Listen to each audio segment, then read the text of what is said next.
A day of bufo mushrooms flotation. A B. alvarius secretion, LSD, mushrooms, and 4-ACO-DMT trip report by Sam. Posted to earwid.org, January 3rd, 2018.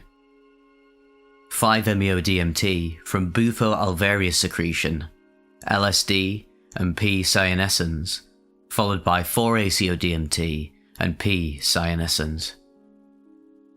An opportunity presented itself to partake of bufo alvarius toad secretion, as we know, a rich source of 5-MeO-DMT, and I decided I wanted to experience this. This would be under the supervision of an MD, someone with a great deal of experience administering toad secretion, or 5-MeO. Just the once, and for a full release dose, I was happy to experience this under the supervision of a doctor and someone with a great deal of experience in overseeing sessions. I knew of him and his work with the toad, as some friends had published his book and gave me a free copy to read and review. I had a very brief exchange with him over Facebook, which had been cordial, and having read his book, he came across as an affable guy, maybe with a slightly inflated ego. A good friend had seen him give a talk a few days prior to my session and had been fascinated by his talk, but said that during the Q&A afterwards, his ego seemed to come out a bit, something I had noticed a bit in his writing. I do think psychedelics can actually build up egos over time, and in some people, it causes a kind of God-Messiah complex. It may be that 5-MeO is a little more prone to this, but I'm not sure. So, my session. I found myself wandering through an industrial part of northeast London. I was excited and a little nervous. I'd come down on the train to London the night before and had been reading James Orrock's fascinating book, Tryptamine Palace, on the way down. In it, Orrock stated that 5-MeO taken before another psychedelic can dramatically boost its effects. He also stated that it actually worked the other way around as well, with being on a psychedelic boosting the power of 5-MeO. Based on this, I decided to ingest a 10 microgram LSD blotter, these having been used for microdosing purposes, and 2 small dried psilocybe cyanescens mushrooms. I'm not sure 5-MeO needs any augmentation in terms of power, but I didn't want to miss out on the opportunity of going very deep. I finally found 2 barge boats, on which people had gathered in preparation for the session. A small, friendly group was in there, including the host and a good friend, and I felt comfortable on arrival. The other barge next to this one had been kitted out and made cozy for the sessions, which were conducted in a one-on-one context on a bunk in there. The doctor briefed us on how to smoke the vapour correctly, by breathing out and then inhaling the fumes gently from the glass pipe until he said, then putting a hand over one's mouth and counting to 10 while lying down. Everyone who went before me and came out seemed to be in a state of awe, with a sparkle in their eyes. One person had actually been in tears. My friend went before me and she came out with a very glowing testimonial, an experience of pure love. She is an atheist and a highly rational person, but she said that experience had challenged her views to some degree, and not that she was now a believer or anything, but the experience had certainly been very deep, moving, and profound. And thus, it was my turn. So I hopped on over to the other boat, and started to feel more nervous, which reached a crescendo with my heart racing before I smoked the vapour. The doctor had an assistant, a lovely girl, and both made sure I was comfortable, and we held hands and did a prayer before I smoked. Then, he lit the flame under the pipe and I started to inhale. I made sure to do it slowly, being careful not to waste any vapour. When I was done inhaling, I placed my hands over my mouth as instructed, lay down in the bunk, and started to count to 10. I'm not sure what number I made it to, but I certainly didn't make it to 10. There was a dramatic break or shift in my awareness, and I lost all contact with the barge, with London, with my body, and this very reality. My entire being was enveloped in this vast realm of bright white golden light, which I was flying through. I know 5-MeO isn't considered very visual compared to DMT, and certainly DMT is more visually complex, but this was still a dramatically visionary experience.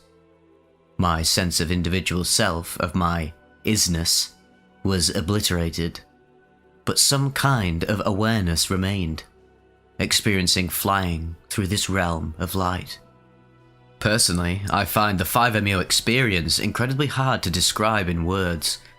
The experience is, or occurs in, a state so far beyond the realm of words that it is really hard to communicate the state or its profundity in any tangible way. The state of consciousness I experienced felt very deep, profound, and quite sacred. Sacred is not a word I am prone to use. I appreciate how subjective it is, but this experience felt profound in a way I simply cannot describe in words. I have dabbled previously with 5-MeO, but those experiences could not hold up the faintest candle to this experience, in terms of its depth and power. There was a bit of fear for some time, due to the sheer raw power of the experience. I would consider this more powerful than my DMT breakthrough experience. In the latter, there was still a sense of I experiencing and observing, even if I had lost contact with my body and environment. On the 5-MeO, however, even the observing had been lost within the mix. I really cannot say how long the experience had lasted. Linear time does not apply to that space, but it seemed like a decent amount of time. When I started to come back, I finally opened my eyes and looked at the skylight of the barge and saw a tiny fly buzzing around up there. I knew I was back. I felt supremely relaxed once I became aware of my body again, and the post-experience afterglow state was very warm and comforting. I smiled, sat up, and caught the eyes of the doctor and his assistant and laughed. He smiled and nodded, and soon after, I burst into tears briefly.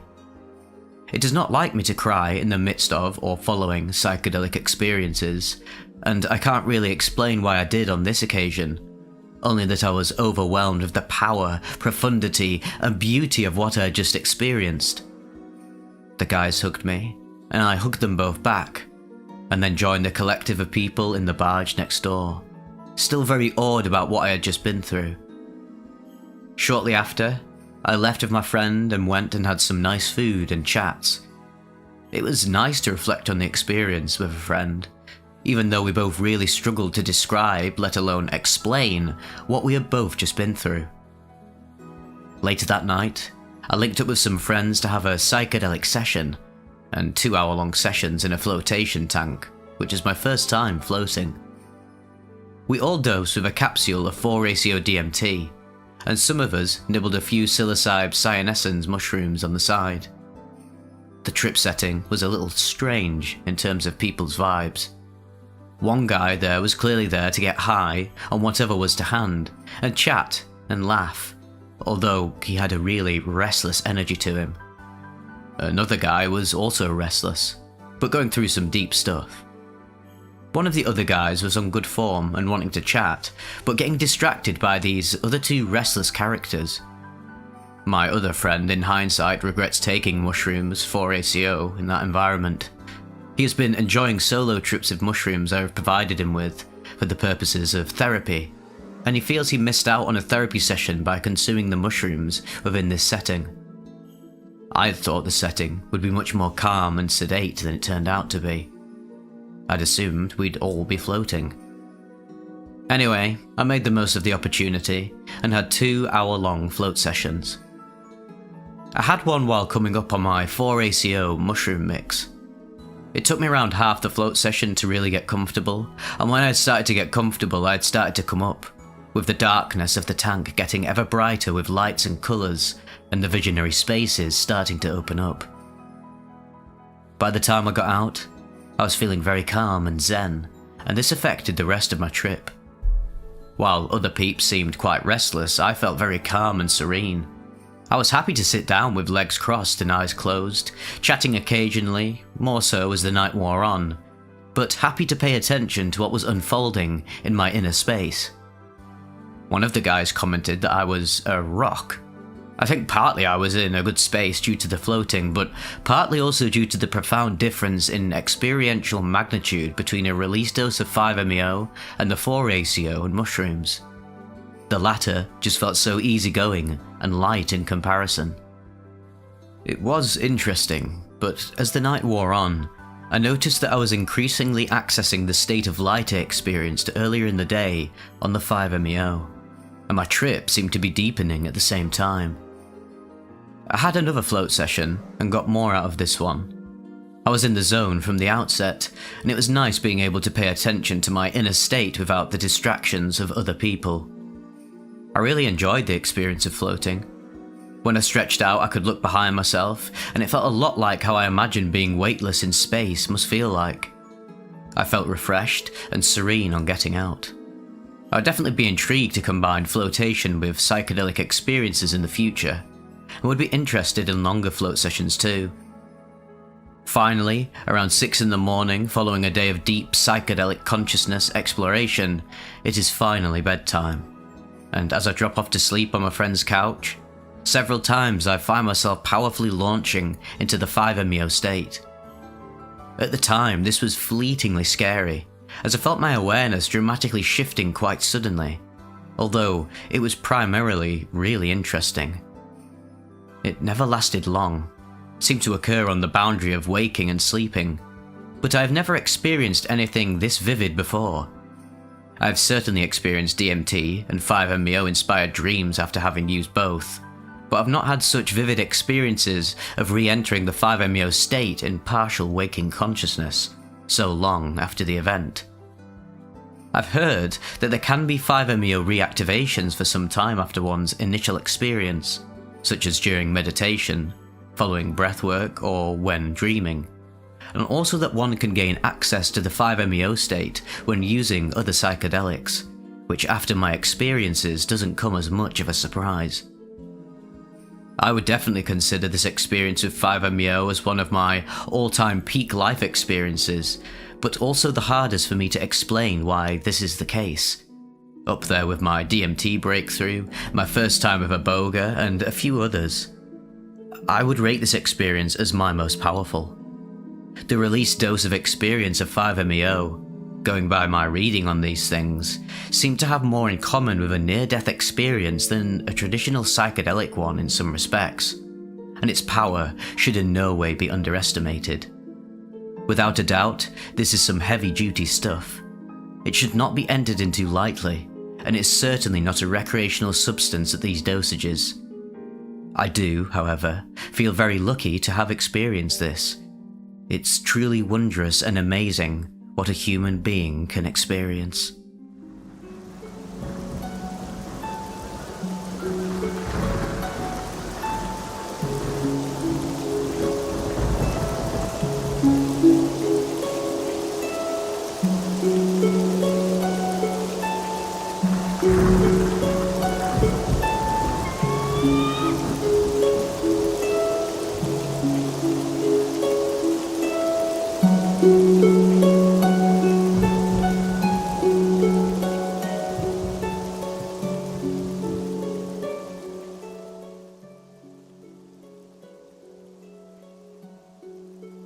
An unexpected brief trip to cosmic hell.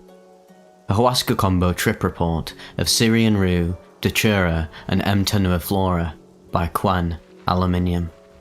Posted to earwood.org July 15th, 2025. Introduction. I'd read about DMT for a while. I felt the trip sounded very appealing. Prior to my experience, I had already done high doses of LSD multiple times, so I felt very comfortable with serotonin system-based psychedelic hallucinations. However, I was not prepared at all for the intensity of oral DMT. I sourced an ounce of Syrian Rue and 50 grams of Mimosa hostilis root bark very easily online, and had a natural source of Datura seeds. After a bit of research on the preparation of the potion, I began to work. Preparation.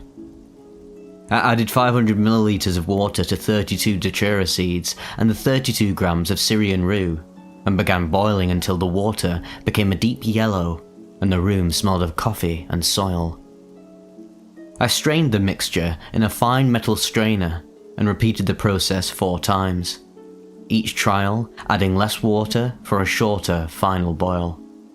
By the 4th extraction, the water was only a faint yellow, and I knew that all the harmala alkaloids had been dissolved into the golden hot water. The room around me smelled rather foul at this point, and had to open a window and place a fan to reduce the humidity. I boiled the liquid to remove excess water until I was left with 500 milliliters. I determined a dose large enough to get all the MAOI effects should be slightly less than 1/7 of the total, so I settled on 70 milliliters per dose. The Mimosa hostilis extraction was certainly less smelly but far more disgusting. The dirt and plant fibre caked onto the sides of the pot multiple times throughout the experience and had to be washed off into the brew. I did the extraction probably 7 or 8 times until the water was only slightly coloured. I can see why Mimosa hostilis root bark is falsely sold as dye. It produces a deep magenta tone that would certainly stain any clothes it comes into contact with. I added lemon juice to help with the extraction, but I'm not sure how much. After the extraction, I was left with 2.5 litres of the magical drink. I concentrated it down into 1,200 milliliters to make the horrible drinking process more bearable. I added a shot of alcohol to each to ensure that it wouldn't develop any funny bacteria cultures that would give me food poisoning. The process was now complete, and I set off for bed.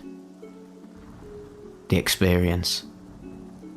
My friend, Justin, was absolutely enthralled to try the magic first.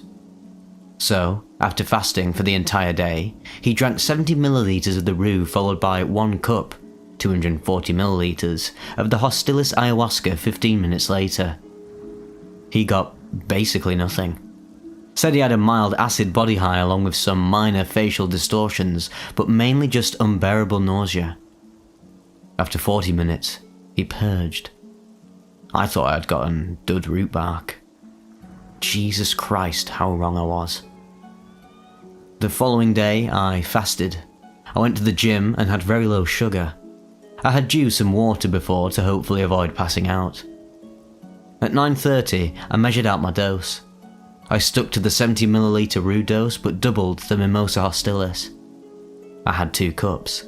That's a lot for someone as young and inexperienced as me.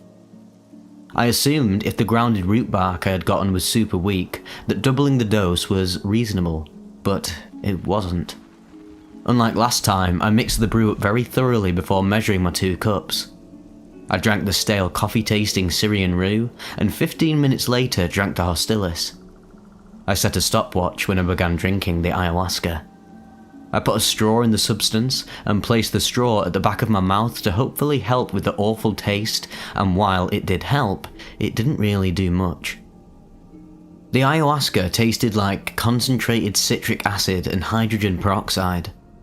The hydrogen peroxide taste made me extremely nauseous. I told myself going in that I wouldn't purge. I did. I got 5/6 through the drink when my body started forcefully gagging. I held it back once, and then again I gagged. The ayahuasca came back into my mouth. I tried to stop it, but the 3rd time I heaved. I vomited all over my desk and floor. I desperately tried to stop myself, but the pain was so unbearable and my gagging wouldn't stop. After vomiting once more on the floor on my way, I made it to the sink and released the brew down the drain. I felt crushed. I had wasted so much ayahuasca.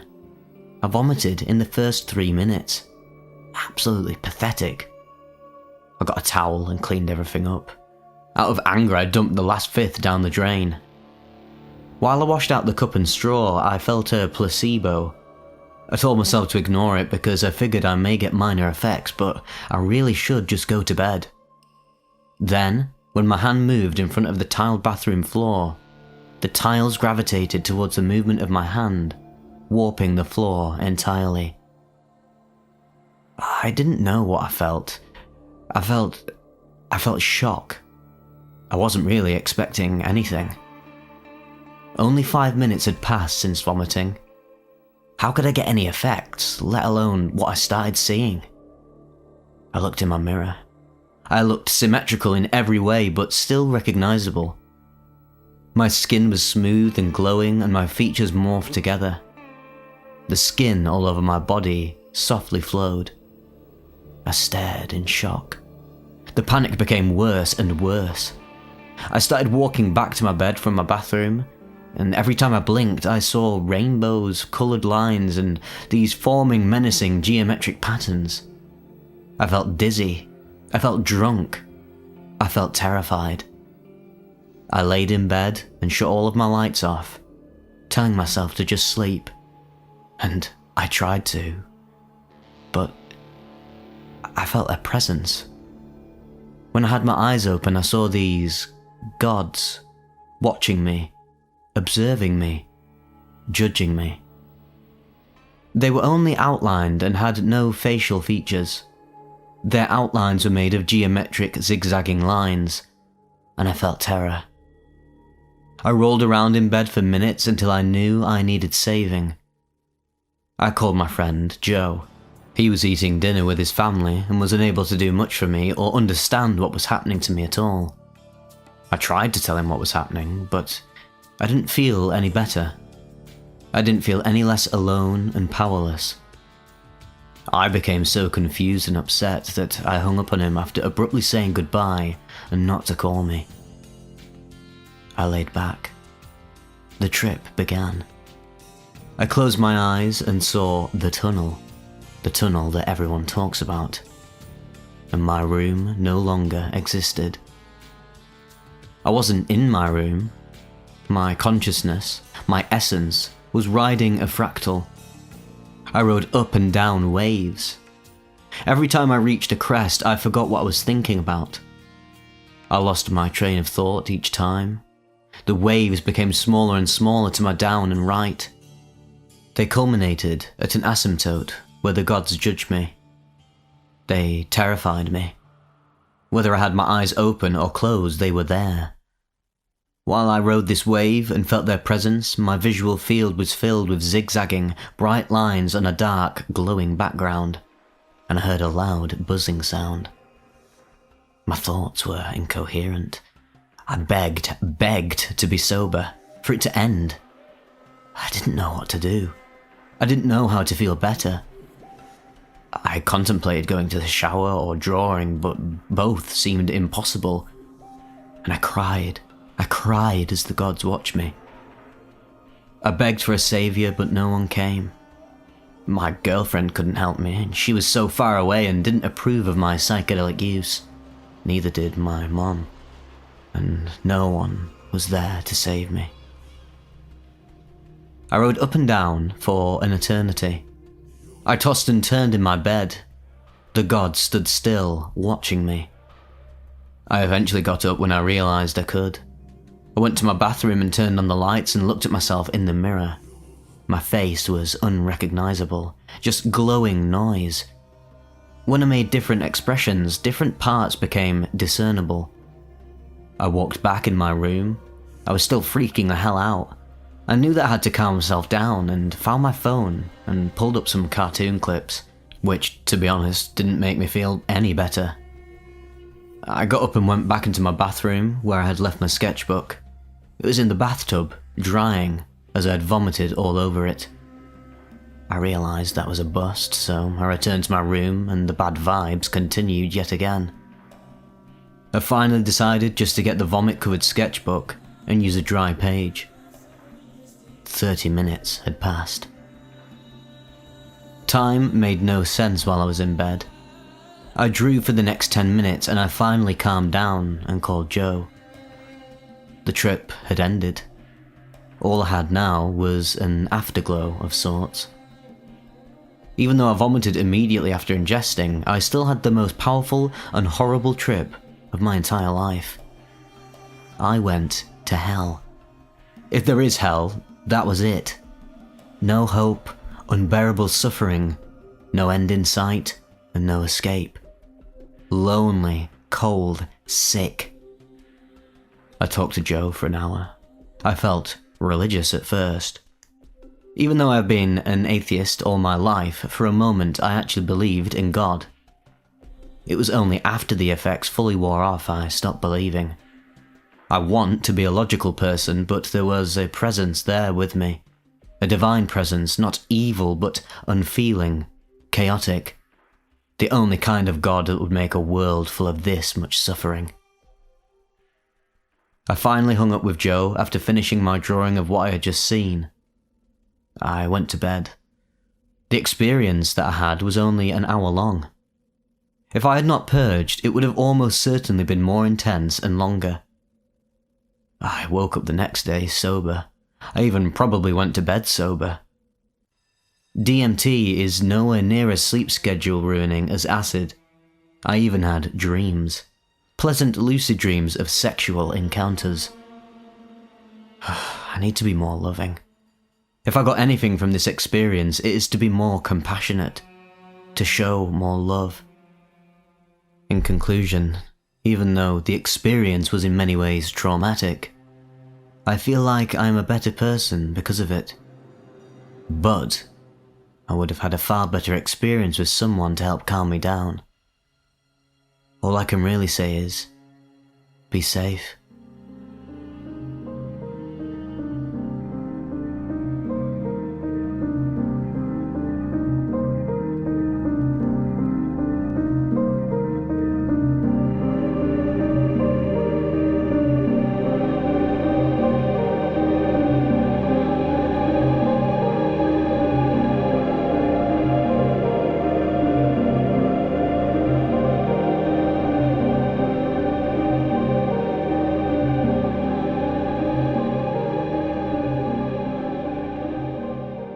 This is where I effed up. An LSD, 5-MeO-DMT, diazepam and alprazolam trip report by I effed up. Posted to earwid.org June 18th, 2006. My life just took a horrible turn for the worst. I'm not at my lowest point, however, thanks to being out on bail and away from the hellishness of being confined to a jail cell. Where I effed up on a warm Saturday night 10 days ago was with the choice to eat the benzos, Xanax and Valium. I do not have benzo tolerance and rarely use them. I'd finally come across some and decided to eat a few. At around 5 PM Saturday, I ate 2 milligrams of alprazolam and 20 milligrams of diazepam, 2 blue pills of each, figuring this would mellow me out after the hard week I had at work. I had no plans that night and the next day, so I made plans to get intoxicated. I had a small collection of acid and 5-MeO-DMT as well, which I had not touched in months, but I did not specifically plan to trip. At around 6 PM, I am definitely intoxicated in a drunken-like way, but with less euphoria and some slight depression and confusion. I stumble to my small substance collection and eat 2 more blue Xanax. I wanted to be a little bit more into oblivion because I was feeling slightly depressed, which was from the benzos in the first place, but I didn't realise it at the time. From 6 to 7 PM, I spent my time stumbling around out in my yard feeling almost like a kid. I ran around and rolled in the grass some. Then I got up and took off running into the house and back to my room. I pushed on the closed door thinking it was open a crack, and my face whacked right into it. I could definitely feel the pain despite my intoxication. I got into my room and got into my drugs. I pulled out a 5-strip of Futurama blotter acid somewhere around 7 PM and ate it. I got really excited, thinking I was going to blast off to some wonderful psychedelic reality that I have read about but never had the balls to attempt entering. Then I got out my aluminium foil pipe and threw an eyeballed amount of 5-MeO-DMT in it. It was what looked like 20 grains of salt. This would definitely not be something I would do sober, same with the acid. I inhaled the rough-tasting substance and held my breath. Soon a wang, wang, wang noise surrounded me, like nitrous but much more menacing. A tense feeling spread through my body. I felt my heart get squeezed, then break, and I was bleeding all over myself internally. I was so scared but knew there was nothing I could do, so I just tried to accept that I was going to die for sure this time. I saw a bright white light and couldn't see much anything else. I do not remember what else happened. The next thing I know, I am laying outside in my yard twitching all over violently, but not quite seizure-like. I see the clouds morphing shapes and colours. I see all imaginable colours floating through the sky. The sun was setting, so I guess this was around 7:45 p.m. I also, in this moment, hear voices and a strange music that could never be synthesized. It sounded very alien and started to frighten me. I got up off the ground and started to stop twitching. I thought I was coming down from the acid since I was confused. At this point, I don't think I remember smoking the 5-MeO DMT. I only think I am coming down from the acid already.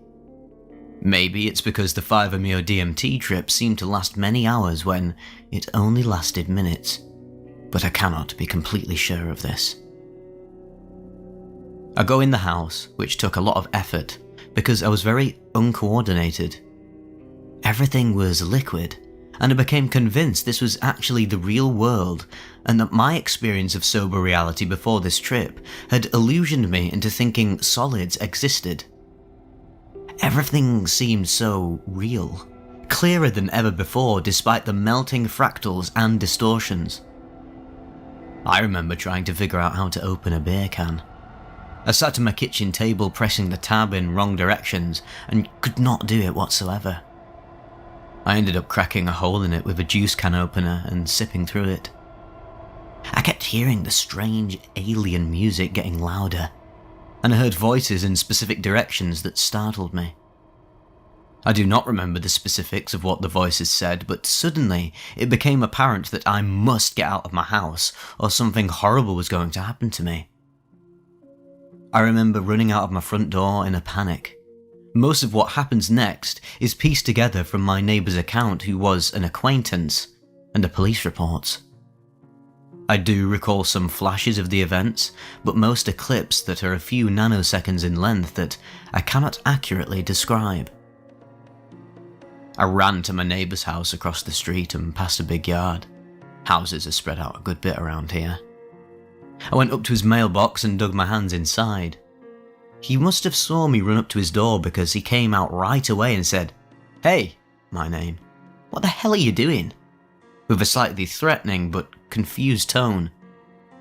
I do remember him saying this, but barely, to be honest. All I did was stare at him. He said I looked like a frightened, insane animal ready to pounce. "You don't look so good. How about we just take a walk back to your house right now?" He took a step back and balled up his fists, telling me this. I yelled, "He told me to come. He told me I would find my answer right here." I then sat down, curled up in a ball. "Do you need me to call an ambulance or something?" And then I snapped. I don't know and can't guess what the fuck was going through my head at this point. I just screamed in a non-human way, as it was later described, and tore into my neighbour. I beat and kicked at him with all I had. At first, he acted defensively and put up his arms to defend himself. Then he ran back into his house and came out with a can of mace. I ran away, sensing danger.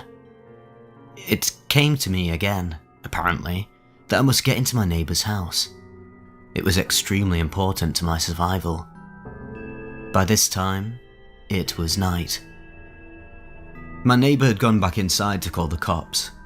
I walked around back of his house to sliding glass doors, and I remember touching the glass and wondering what was stopping my finger, because I could see right through the door. I thought of it as a force field of some type that was a test.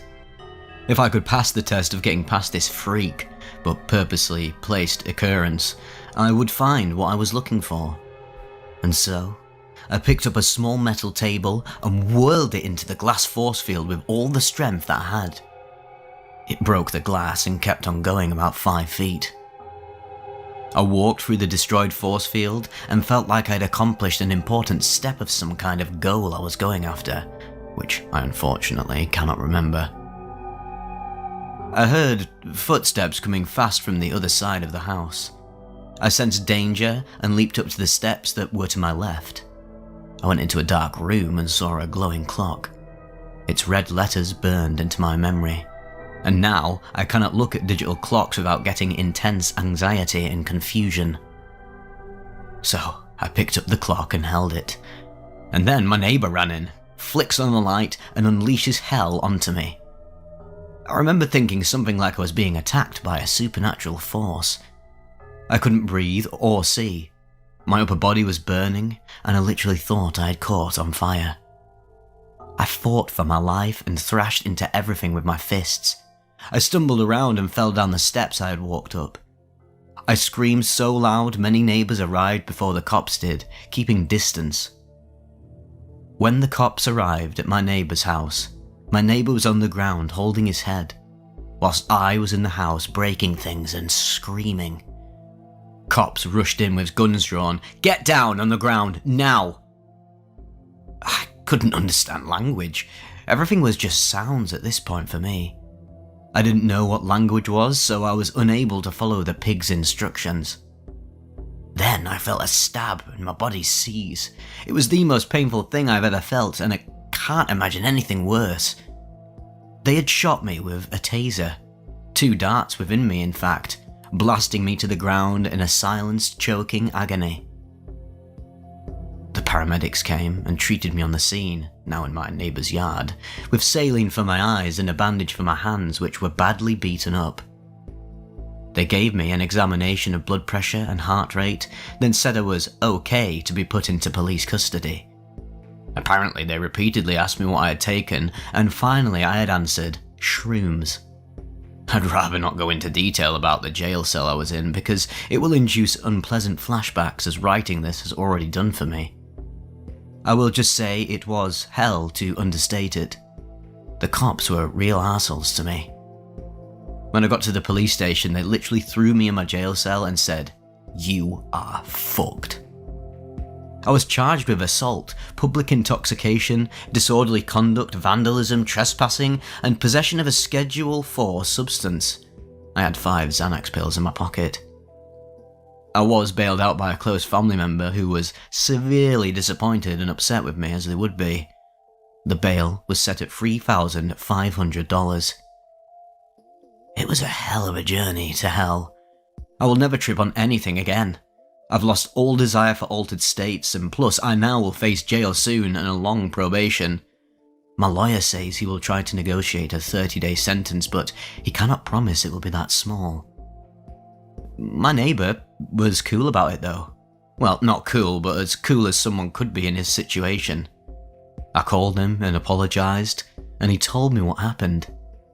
He didn't lecture me at all about drugs or my actions. At the end of our somewhat brief conversation, all he said to me was, "Good luck," and finally hung up on me.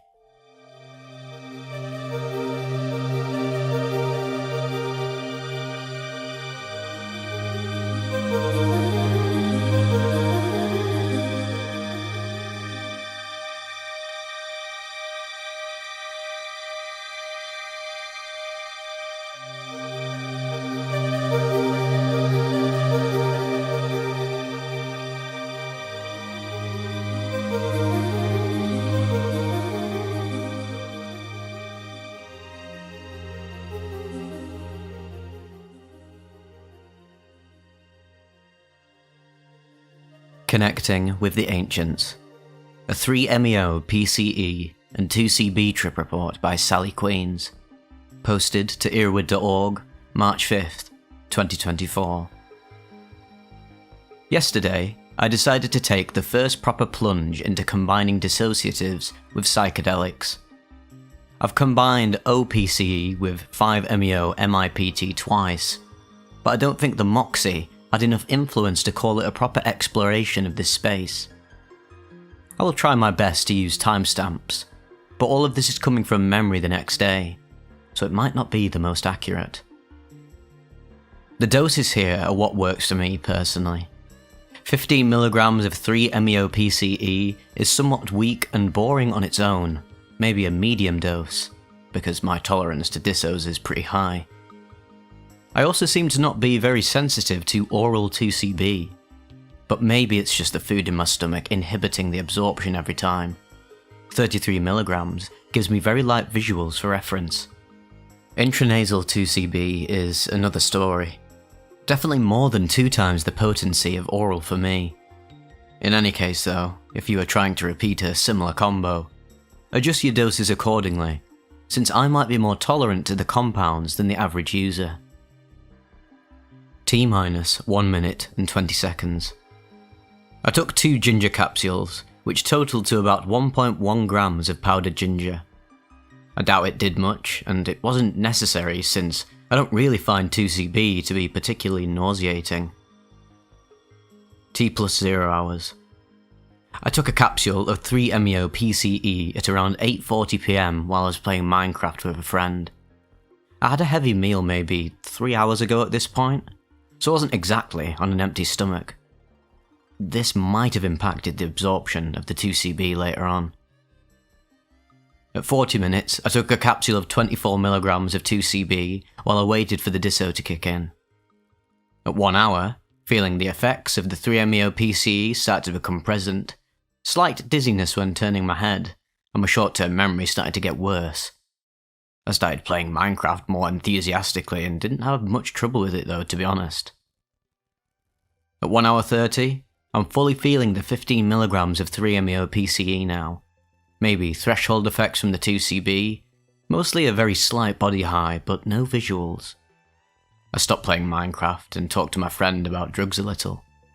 We discussed the plan for taking 2CT2 in the future. I tried putting on some music to see if it was enhanced, and the only thing I found was that I could tell apart some of the layers, but it didn't really seem better than normal. At 2 hours, I decided to retreat into proper solitude now, listening to Infected Mushroom while I waited for the 2CB to properly kick in. No visuals whatsoever, but a nice body high, characteristic of 2CB, which wasn't muted by the numbness of the disso. The body high wasn't very intense though, and it didn't seem to go along with the music like I expected. I was a bit underwhelmed. Mentally, I was still very composed, I could text perfectly fine, and my speech was only ever so slightly slurred. At 3 hours, I somewhat impulsively measured out 5 milligrams of 2CB to snort. I only measured it in one pile instead of what I would do normally for such tiny amounts, which is measure out 20, then split in half twice. No time for that now. I cannot tell you how much it actually was, but it couldn't have been more than 10 milligrams. If I had to guess, then I'd say 7 to 8. I snorted it, and there was a small sting, but nothing like my first time snorting it, when I did 24 milligrams.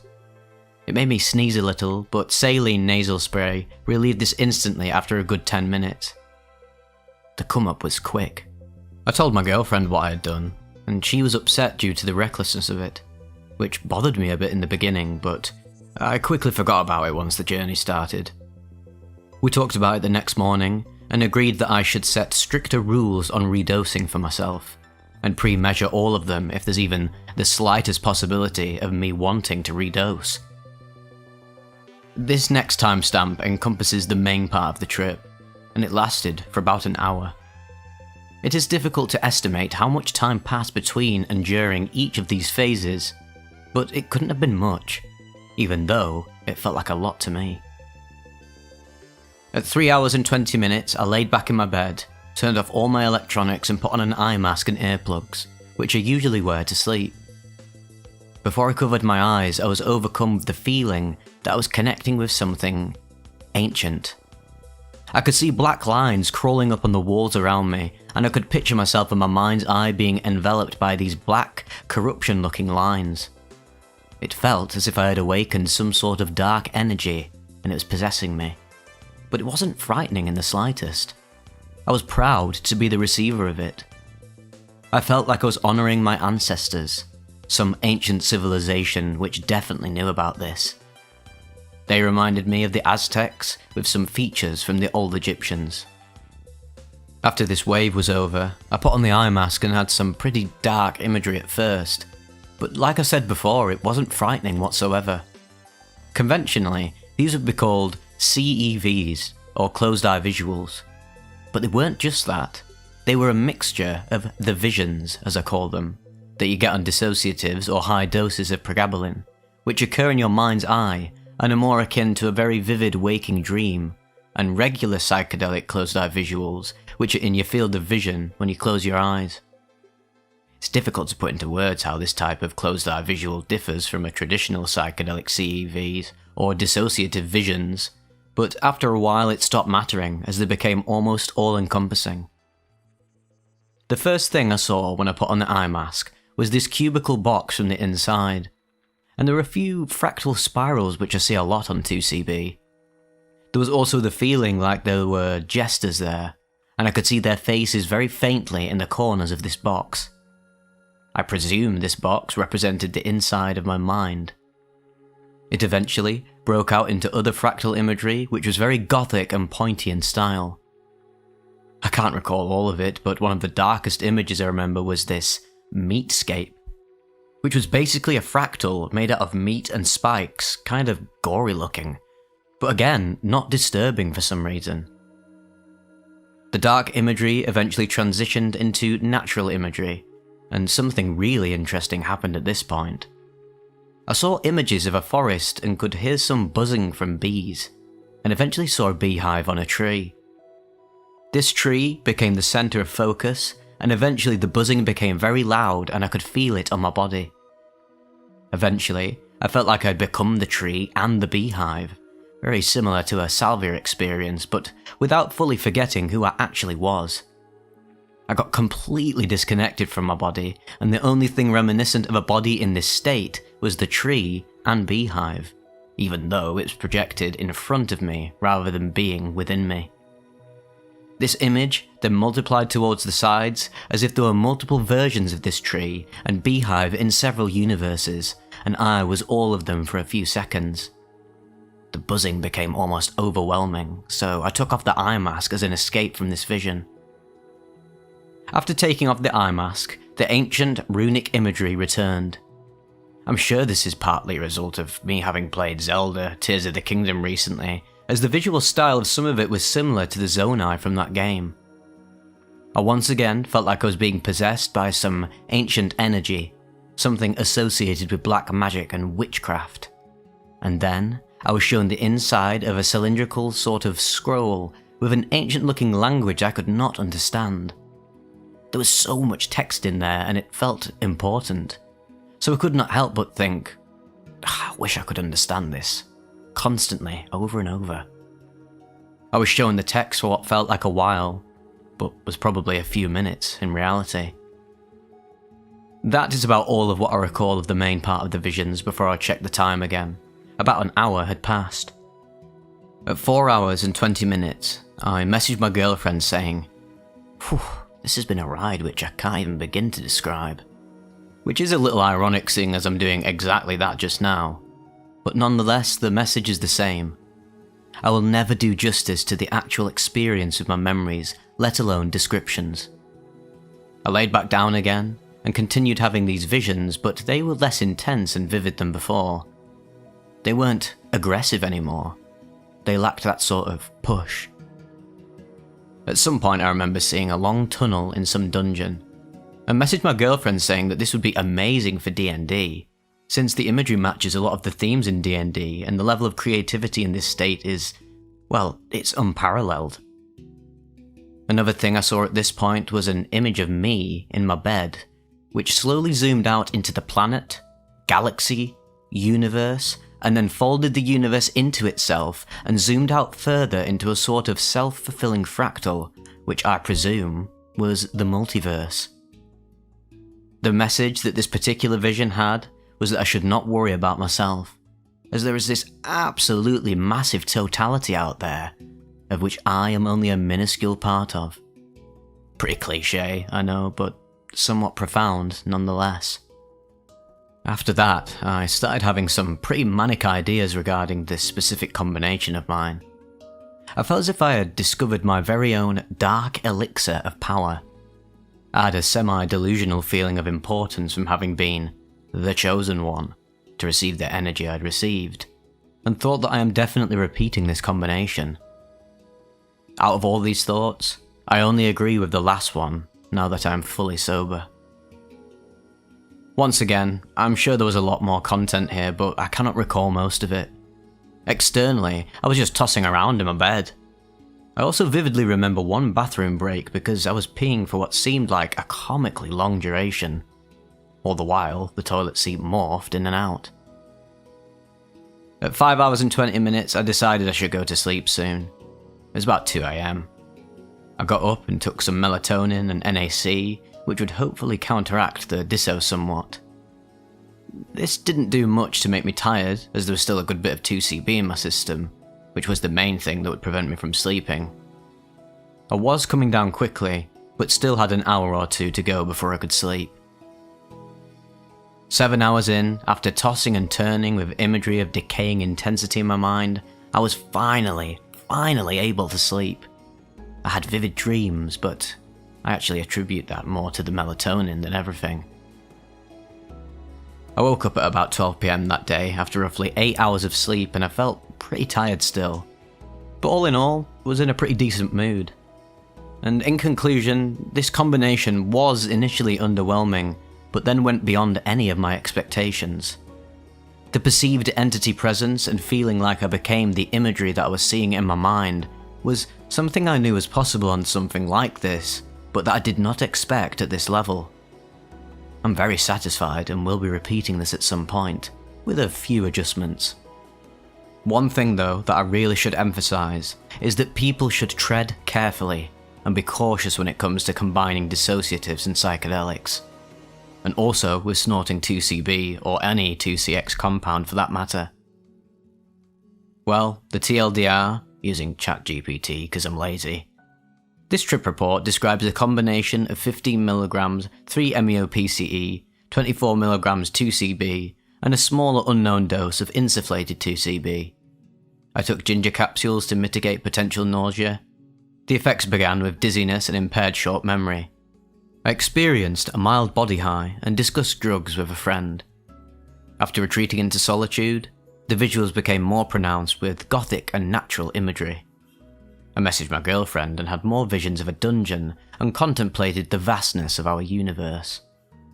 I felt manic and had grandiose ideas about the combination. I eventually took melatonin and NAC to help sleep, experienced vivid dreams, and woke up feeling tired but in a decent mood. Finally, I concluded that the combination exceeded my expectations, and cautioned others to approach such combinations with caution themselves.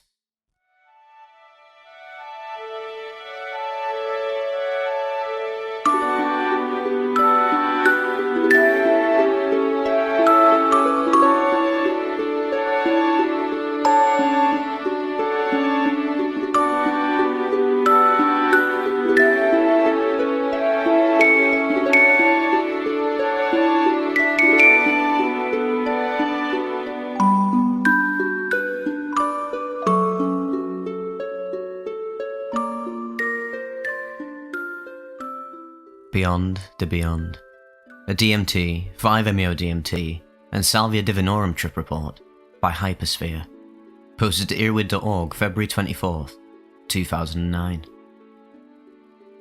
This report documents my experiences with the combination of smoked DMT and 5-MeO-DMT.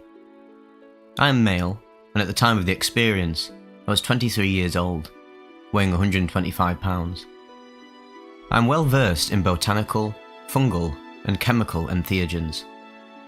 Before these experiences, I'd become familiar with both DMT and 5-MeO-DMT at doses ranging from light to being annihilated by white light. My experiences with these tryptamines had been variously beautiful, terrifying, subtle, and overwhelming. Taken separately, I find that DMT lended towards the beautiful and 5-MeO-DMT towards the uncomfortable. Both together is something else entirely. Over a 4-week period, I experimented several times with a combination of the two substances, searching to know myself deeper and gain personal insights. As if either DMT or 5-MeO-DMT aren't intense enough on their own, smoking the two together is a 1-2 knockout. This is as far out as I have journeyed, using any substance or technique. It is truly beyond the beyond. I will present my original notes, edited for clarity and with any added commentary within square brackets. Session 1, March 22nd, 2008, midday. Mountain consciousness. Substance and dosage: 1 large inhalation from a glass vaporization tube of a mixture of roughly equal parts DMT and 5-MeO-DMT. Set and setting: hiking with Gemini in the mountains on a sunny, early spring day. We had wandered off the trail following the edge of this small lake, drawn towards a sunny ridge. We weren't disappointed, discovering a small round bowl of land on the other side of the ridge. It would have been swampy in the bottom in summer, but right now it was filled with snow and the tracks of deer, elk, and coyotes. Scrubby willows and aspen rise from the low areas, and a pine forest rings us, with the snowy mountain peaks towering overhead. I find a sunny sheltered spot, a piece of dry hillside under a cluster of 3 pine trees. Grass, bearberry, and fallen needles cover a comfortable area for sitting down. It was a touch breezy for a normal lighter, but conveniently Gemini brought his jet lighter with him. Once I'd found the appropriate method and distance at which to hold the lighter, it vaporized my chemical concoction quite nicely.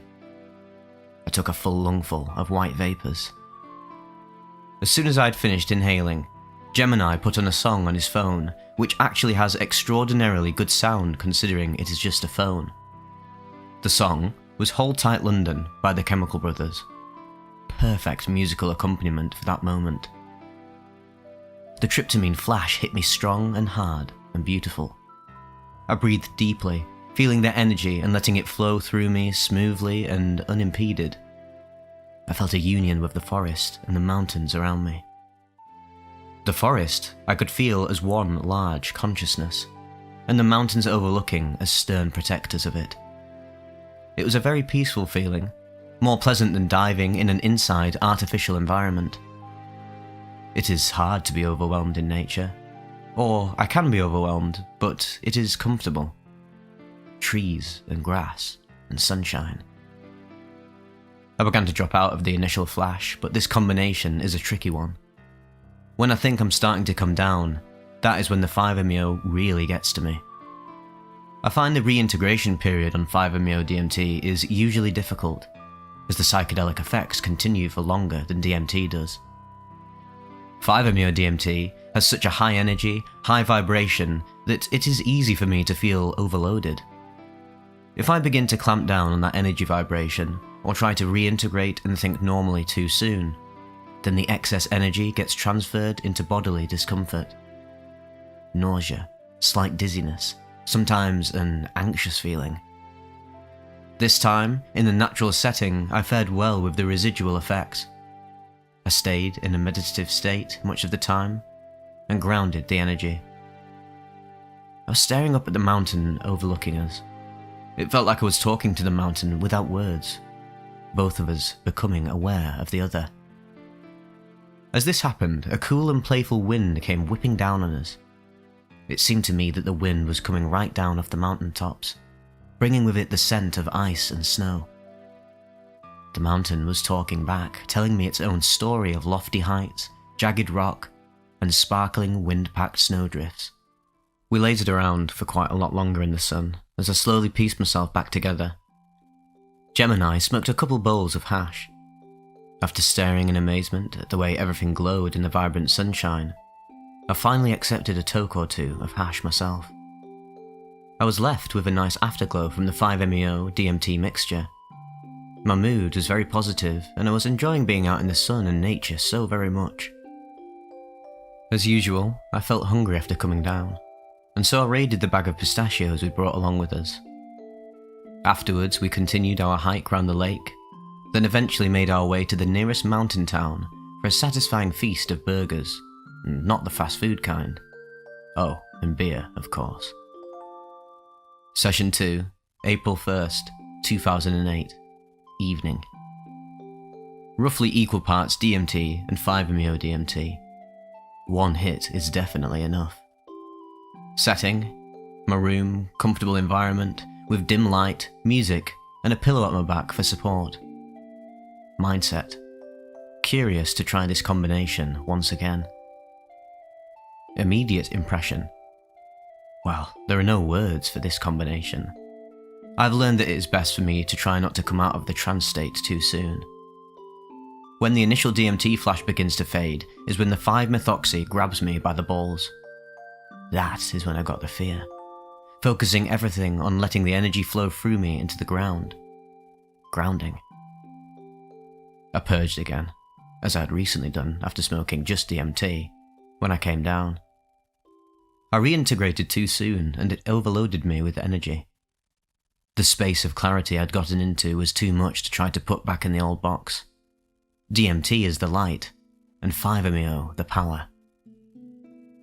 After a little more integration time, I think I blasted off at 7:23, and it's now 7:58. Apparently after giving myself a little time for integration, there are words for the experience after all. This combination lasts a lot longer than DMT does. It was that second wave, the 5-MeO, that really got me. For music, I was playing Olander by Vivec, though honestly, I wasn't at all aware of the music, as the internal state was too involving. Soothing background sound anyway, I guess. A hypnotic and beautiful piece of ambient dub. At first, it was the typical tryptamine flash, fractalizing and folding up. The addition of the 5-MeO adds a blinding white light to the scene, and any thought of not breaking through is washed away by the intensity. I was simply annihilated by it all. As I began to come out of the flash, I started thinking too much. Thinking about my setting in my parents' house. I'm no longer comfortable letting go completely here. Maybe I never have been. This is extremely important. I have to be able to let go fully to engage the trance state in a positive manner. At moments, I was getting it, just tapped into that immense energy, and I held my hands over the ground, letting it all flow through me and into the earth. I reached a space of absolute clarity. I could feel distinctly what was holding me back and what I needed to do to move past what was holding me back. As I came down, I was flipping in and out of the tapped-in lightning rod feeling. Each time I lost the calm trance, I became anxious and would have all these worries run through my head. I need to get out of this house, was an overwhelming feeling. Things will be better when I move out. I felt an intense empathy and gratefulness for a friend of mine, thinking that she would be able to weather this kind of intensity just fine. I wanted to call her, talk with her when I came down from this tryptamine flash. There was a definite breaking point to the energy. I coughed. This was a sign of my body fighting back, reintegrating. It was too much. That coughing purging again, just like the last couple times. It's partially a cleansing, partially me just being overwhelmed by the residual 5-methoxy energy tremor. Session 3, April 2nd, 2008, midday. That smell tells you. Same setting, same mixture of roughly equal portions DMT and 5-MeO DMT as last time. No clear intention here, it just felt right. Pursuant to yesterday's experience, I guess. For music, I played Lost and Found, just the last 3 to 4 minutes, by The Orb, followed by Olander by Vivec. I wanted to use this song again to keep the setting consistent. Followed finally by Let the Music Set You Free by The Orb. I'd been consuming lots of kratom and yerba mate tea before the experience, which possibly had some influence. My experiences led me to hypothesize that kratom particularly can increase my receptiveness to smoke tryptamines. Initially, the low dose of DMT left me in contact with my body and breathing freely. But as the 5-MeO seeped in, that sensation of my body became more and more distant. The first 3 to 4 minutes I was, indeed, lost, and did not find myself until the song had changed. During this phase I had sensations of pressure all over my body, but particularly in the stomach, solar plexus region. The key to not being overwhelmed is to feel. Don't shy away from or resist the unpleasant tension in my stomach. Feel it. And as I feel it, the nature changes and it becomes manageable. Just intense energization. Eyes are closed.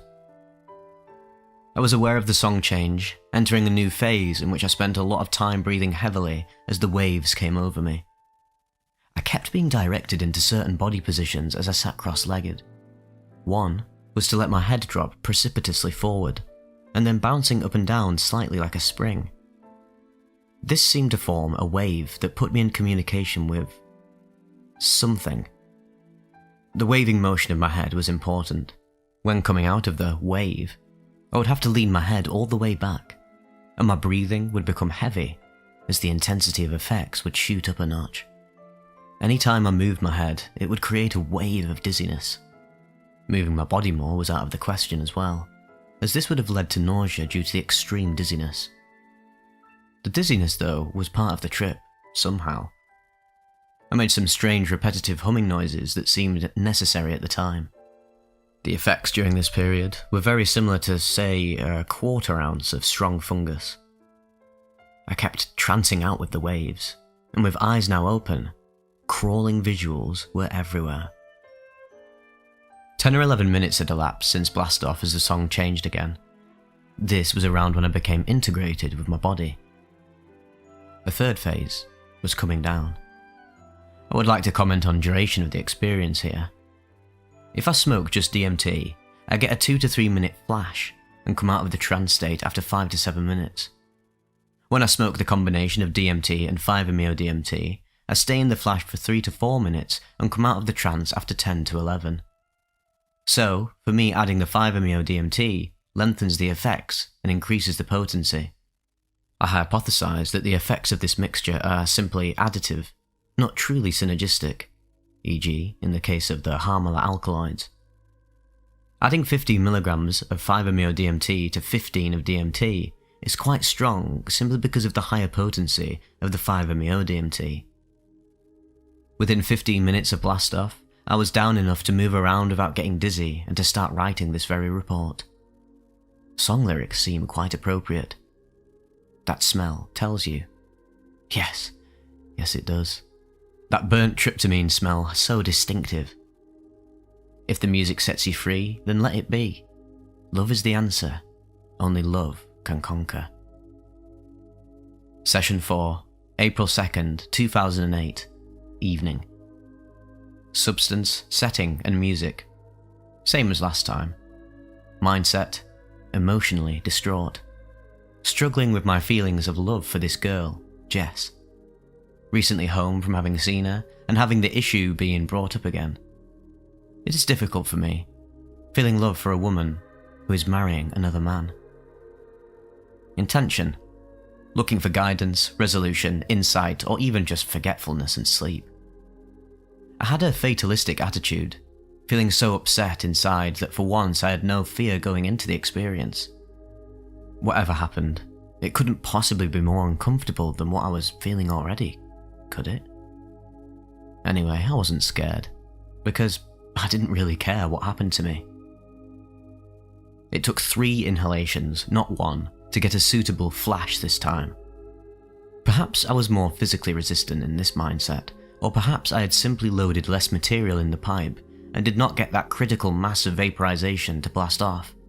This time, I had a tension in my stomach going into the experience, and as the vapors took effect, this tension eased somewhat, the reverse of usual. I asked for insight and guidance, and it came. Transference feelings and an echo effect. Why is this feeling I have for Jess so strong and so crushing? The last time I felt this way about a girl was my ex, with whom I had an intense on and off again 3-year relationship. Having that feeling of love again, I felt excitement and simultaneously fear. And the fear goes deep. I do not want the same situation to play out again. I don't want to feel abandoned and separated again. I was transferring some of my feelings and emotions regarding how my relationship with my ex worked out onto my relationship with Jess. Similarities in the situations have me subconsciously generalizing and expecting the same outcome, even though Jess is a different person. But it actually goes deeper than this. Part of a larger pattern, and facing the core, is that I have placed myself again in a situation of externalizing my very happiness. I've ended up programming myself so that when I am around Jess, I feel happy when she interacts positively with me. When she smiles at me, our eyes meet, a hug or a touch. It fills me with joy and tingles of excitement. When she seems distant, or I see her passion for a fiancé, it makes me feel crushed inside. I feel the joy drained out of me and I become anxious, listless, and with butterflies in my stomach precluding eating. The change I have to make is the same I made once before. I have to come from a stable basis of loving myself in order to form a positive long-term relationship with Jess. To do this, I have to let go of the desire for reciprocity. This situation with Jess is part of a much larger picture, and I caught a few glimpses of it. The pieces are shifting. The situation is changing. I felt I was being brought face to face with the core of myself, deep into the primitive and fundamental feelings and emotions driving me to think, feel, and act as I do. I'm experiencing this feeling now with Jess so that I can work through it. I will be stronger for this experience and will have gained a better understanding of love itself. Three-dimensional, translinguistic, meaning-containing, and feeling-oriented self-transforming structures of light and colour. I think I finally get part of what Terence McKenna was on about with that. I could see everything. My situation as this rotating, shifting object. Black surfaces edged in colours spinning round in a glowing white core. The object was a visual representation of what I was thinking and feeling and how the situation was changing. It contained information and expressed it in a manner beyond words. Body positioning and letting go. As I came out of the flash, I felt grief and sadness as a pure and raw emotion. For a few moments, I let the feeling fill me completely. I didn't resist. Whatever was most uncomfortable and unpleasant was what I had to open up to and feel the most intensely. It obviously wasn't a good feeling, but I felt strangely dissociated from the feeling, and a calm core was aware that things weren't that bad really. I was directed by the drugs and how I was feeling into lying sideways in a fetal position on the ground. The grief pouring through me was intensifying, but I found myself slipping away. Let go, let go, let go. And I did.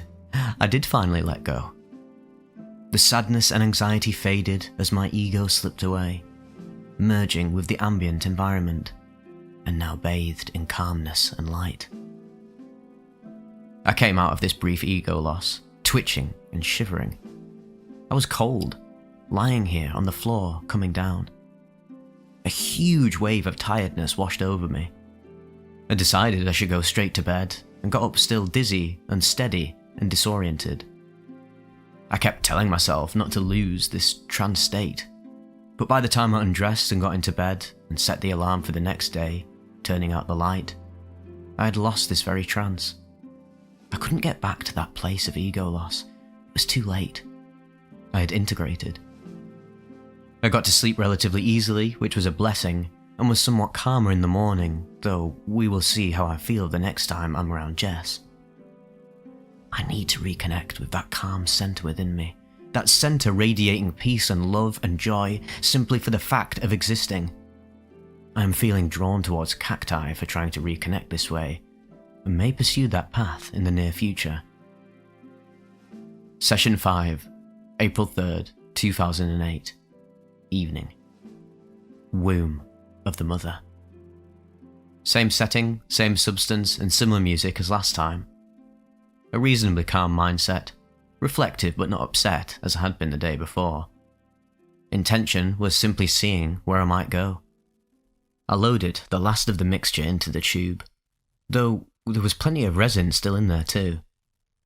I took 2 large inhalations, strangely not choking on or feeling the vapours much this time. After one breath, I set the pipe down but didn't feel it would take me all the way, so I went back for another. There are 3 distinct phases to this experience. This has been consistent through all my experiences with the mixture, but became clear to me only on this trip. The first phase is the tryptamine flash.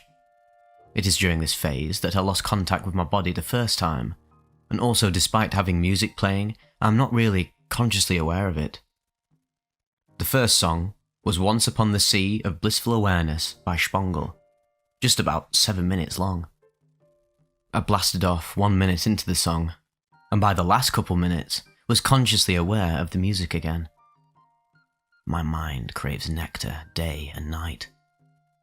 This phase of the experience is all-involving and irresistibly intense. After the first phase is a false come-down, a brief lull. The tryptamine flash fades, but a second, almost more powerful sensation takes over it. There are the sensations of pressure, and I become aware of my heart pumping. The energy intensifies, heavy and thick, threatening to overwhelm me. I have to concentrate everything on breathing and letting the energy flow through me into the earth. Grounding and feeling secure, comfortable, reminding myself to just flow and ride the feeling. It is this second wave that can bring the fear with it. Existential fear, a threat to my ego. During this phase, information and insight bombards me. As the second wave fades, it leaves me in phase 3, tryptamine activation. The effects are similar to a really strong dose of mushrooms or LSD, when you are completely involved in the internal experience. I am often directed into particular body positions that seem to amplify the effects of the trance. Today, it was first that head bobbing forward like a spring thing that I discovered recently. Except this time, I was almost drooling and made some interesting humming noises. Glossolalia much? After my near drooling episode, I was directed back into the fetal egg position of yesterday's experience. I found a special significance in my body positioning. Once curled up like a fetus, I began to feel that I was actually within a womb. I could feel a protective egg-like enclosure all around me, and eventually began to sense that I was gestating in the stomach of the Earth Mother. I wasn't ready to come out yet, not ready to be born and face the world. Being in the womb, I felt warm, safe, secure. I stayed in this position for more than 20 minutes, and during this time was able to keep the tryptamine trance state flowing. There was an endless flowing and recycling of tryptamine love back into me. I began to feel the umbilical cord connected through my solar plexus, feeding me with life energy. At moments, the trance would jump a notch into intensity, sending me out of body for the second time. Slowly, the trance state was fading, and normal thoughts were starting to seep back in. I found I could rekindle the feeling by not getting sucked into my thoughts, just feeling the mind warp. Finally, after some experimental opening and closing of my eyes, I realized that my arm was painfully asleep from lying on my side for so long. Moving stiffly, groaning, I came to, impressed at how long I was able to maintain the trance this time. At T+36 minutes, I was integrated enough to begin typing this report, though the white computer screen still looks rainbow to me right now. Still quite heavily affected right now, to be honest. It is an exciting time. I'm in a new phase of gestation, getting ready to be born again. What will the world be like? Session 6, April 4th, 2008. Morning. How deep does this rabbit hole go then? Well, as deep as you want to go, so keep digging. Setting and music, same as last time. Substance, resin left over in pipe from smoking the mixture of DMT and 5-MeO. Though, from the smell and taste, effects and speed of onset I received, I would hazard that most of the DMT was gone and it was mostly just 5-MeO DMT left in the pipe.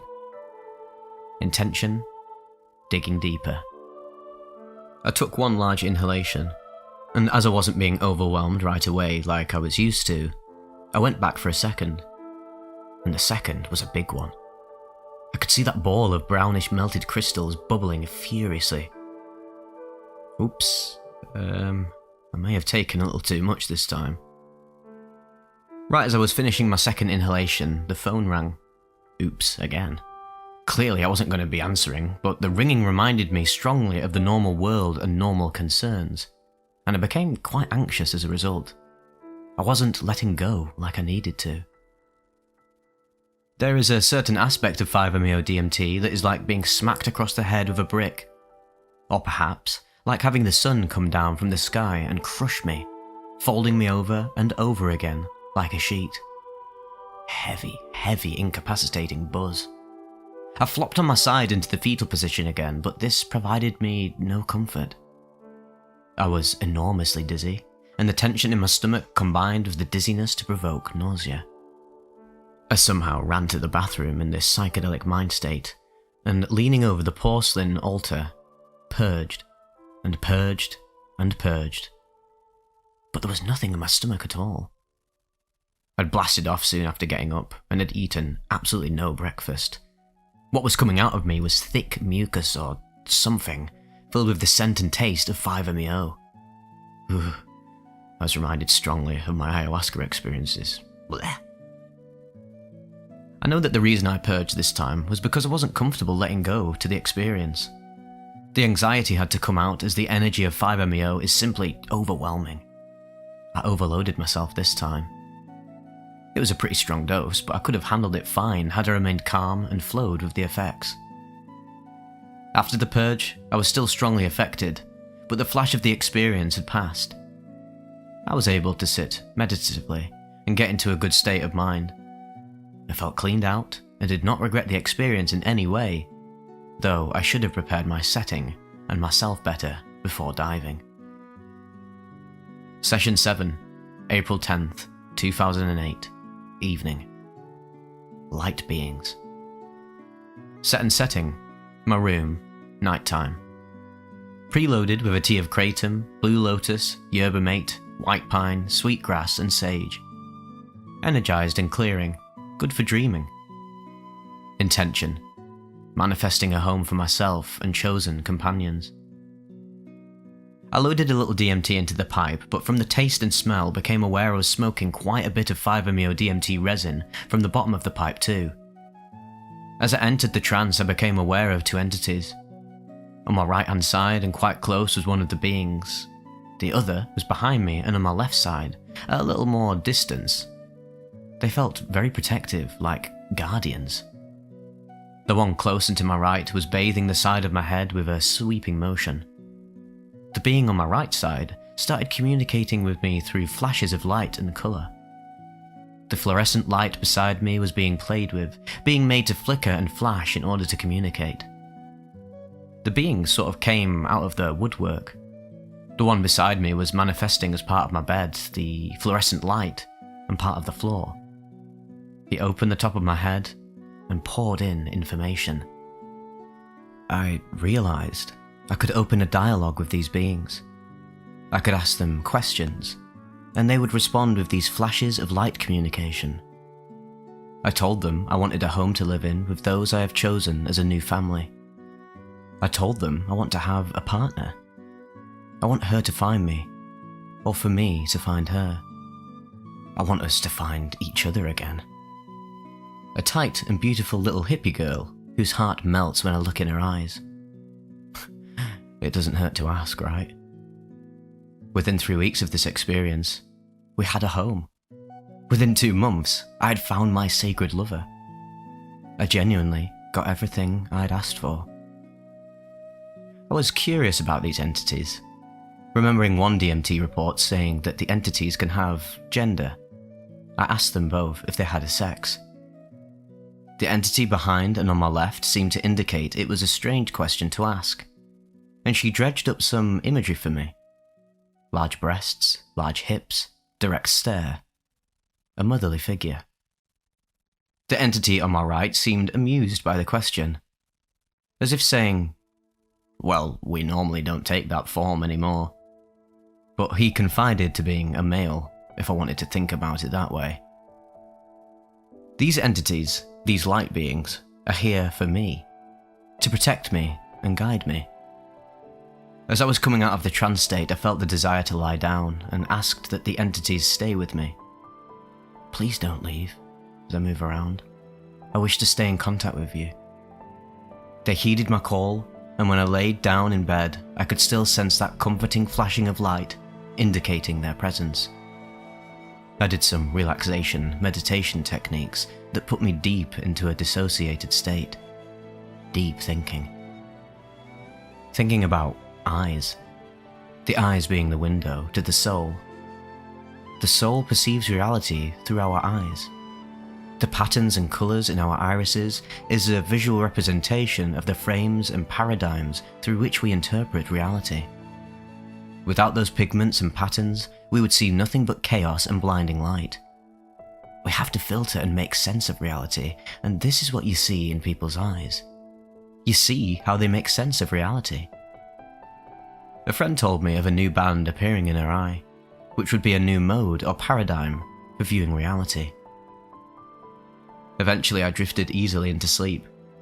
My dreams that night were vivid, meaningful, and I had better recollection than I normally do. Dreaming of being in some kind of crowd or festival, and seeing Jess from a distance sitting up in a truck. I blow a kiss her way.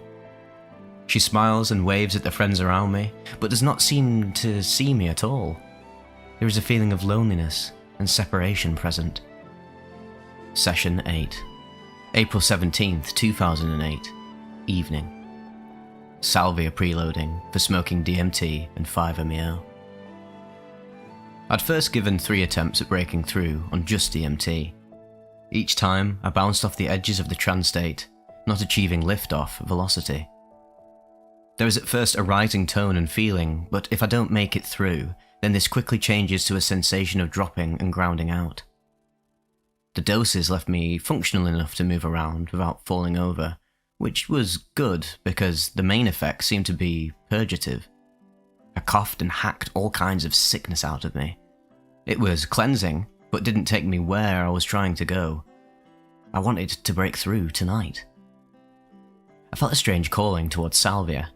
Knowing subconsciously where the bag of leaves was and not needing to search for it, simply reaching behind me and pulling it out of the hidey hole. It has been many months since I last danced the Divinorum. At this time, I was still feeling the afterglow from the DMT. I took 2 large, dry leaves and folded them, placing between my cheek and gum. Slowly, they soften and can be chewed. Slippery salvia tastes bitter, like chewing green tea. I spat the quid and liquid out when it seemed appropriate, after several minutes of chewing. A perceptual shift was becoming increasingly evident. Hard to put a finger on what exactly had changed. Perhaps a little of that salvia gravity was becoming noticeable. And so, I loaded a little bit of mixed DMT and 5-MeO DMT into the pipe, and I do mean just a little bit, tiny grains. After filling my lungs, there was no doubt about achieving liftoff this time. The oncoming rush was annihilating me, and I think I became quite panicked, resisting the onset. Things are a little fuzzy in my recollection here, but I ended up on the bed sideways, being twisted and pulled into the blankets. I was actually twitching and rolling around a lot. That I remember clearly. The twisting sideways sensation I would attribute to the salvia. The emotional tone of the experience was one of fear. Fear and a sense of illusion, of trickery, and something somewhere laughing at my predicament. For me, adding DMT to 5-MeO DMT shifted the tone of 5-MeO from terror to bliss. Adding salvia to the mix seemed to reverse the effect, dredging me down into terror with an irresistible gravitational vacuuming. The effects lasted a long time, and I cannot exactly say how long, but it took a good 30 to 45 minutes before I would consider myself integrated again. The afterglow of the tryptamines, combined with sublingual salvia, left me slipping and being pulled through damp thought corridors at high speeds. Dancing auroras of light and energy surrounded me. The feeling was oddly dreamlike and unreal. When I finally came out of the trance, I was drenched in sweat. Sleep came easily, and my dreams were extremely vivid all night. Using chewed salvia before smoking the tryptamines seemed to destroy the lucidity and clarity of the tryptamine flash. I have difficulty bringing anything back from this experience, I must say. It was certainly intense, but I am hesitant to try again. Well, that's all, folks. Thanks for reading. You might ask, what impact did these experiences have on me? I feel they gave me guidance and insight at a time when I was feeling lost, lonely, and anxious.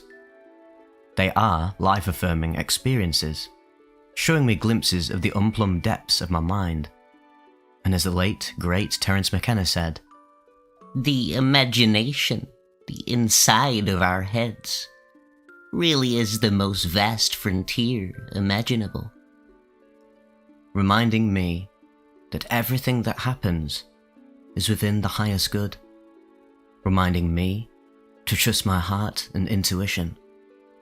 To have a comfortable experience, I must accept that I am experiencing what I need to experience. I must surrender to the flow of life. Letting go of the fear inherent in diving so deep leaves me instead profoundly open to giving and receiving love.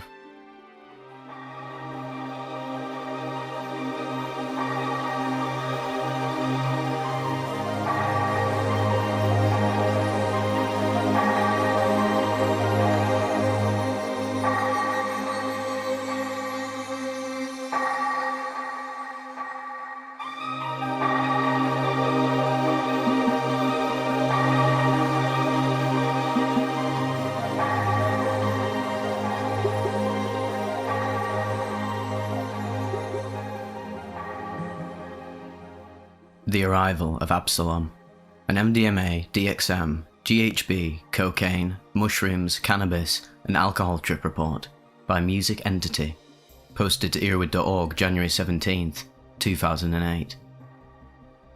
I've been playing music since I was 6 years old. I started with classical piano, followed by bass and guitar. Needless to say, my interest in music determined the kind of people I surrounded myself with. Since I was born in Argentina and came to the States after high school, I left a good bunch of musicians back there, good friends of mine. For a good couple of years, the myth of Absalom took shape among us, partially influenced by heavy, death metal music, and genius intellects such as Edgar Allan Poe and H.P. Lovecraft. We created the entity Absalom, a borrowed, distorted name.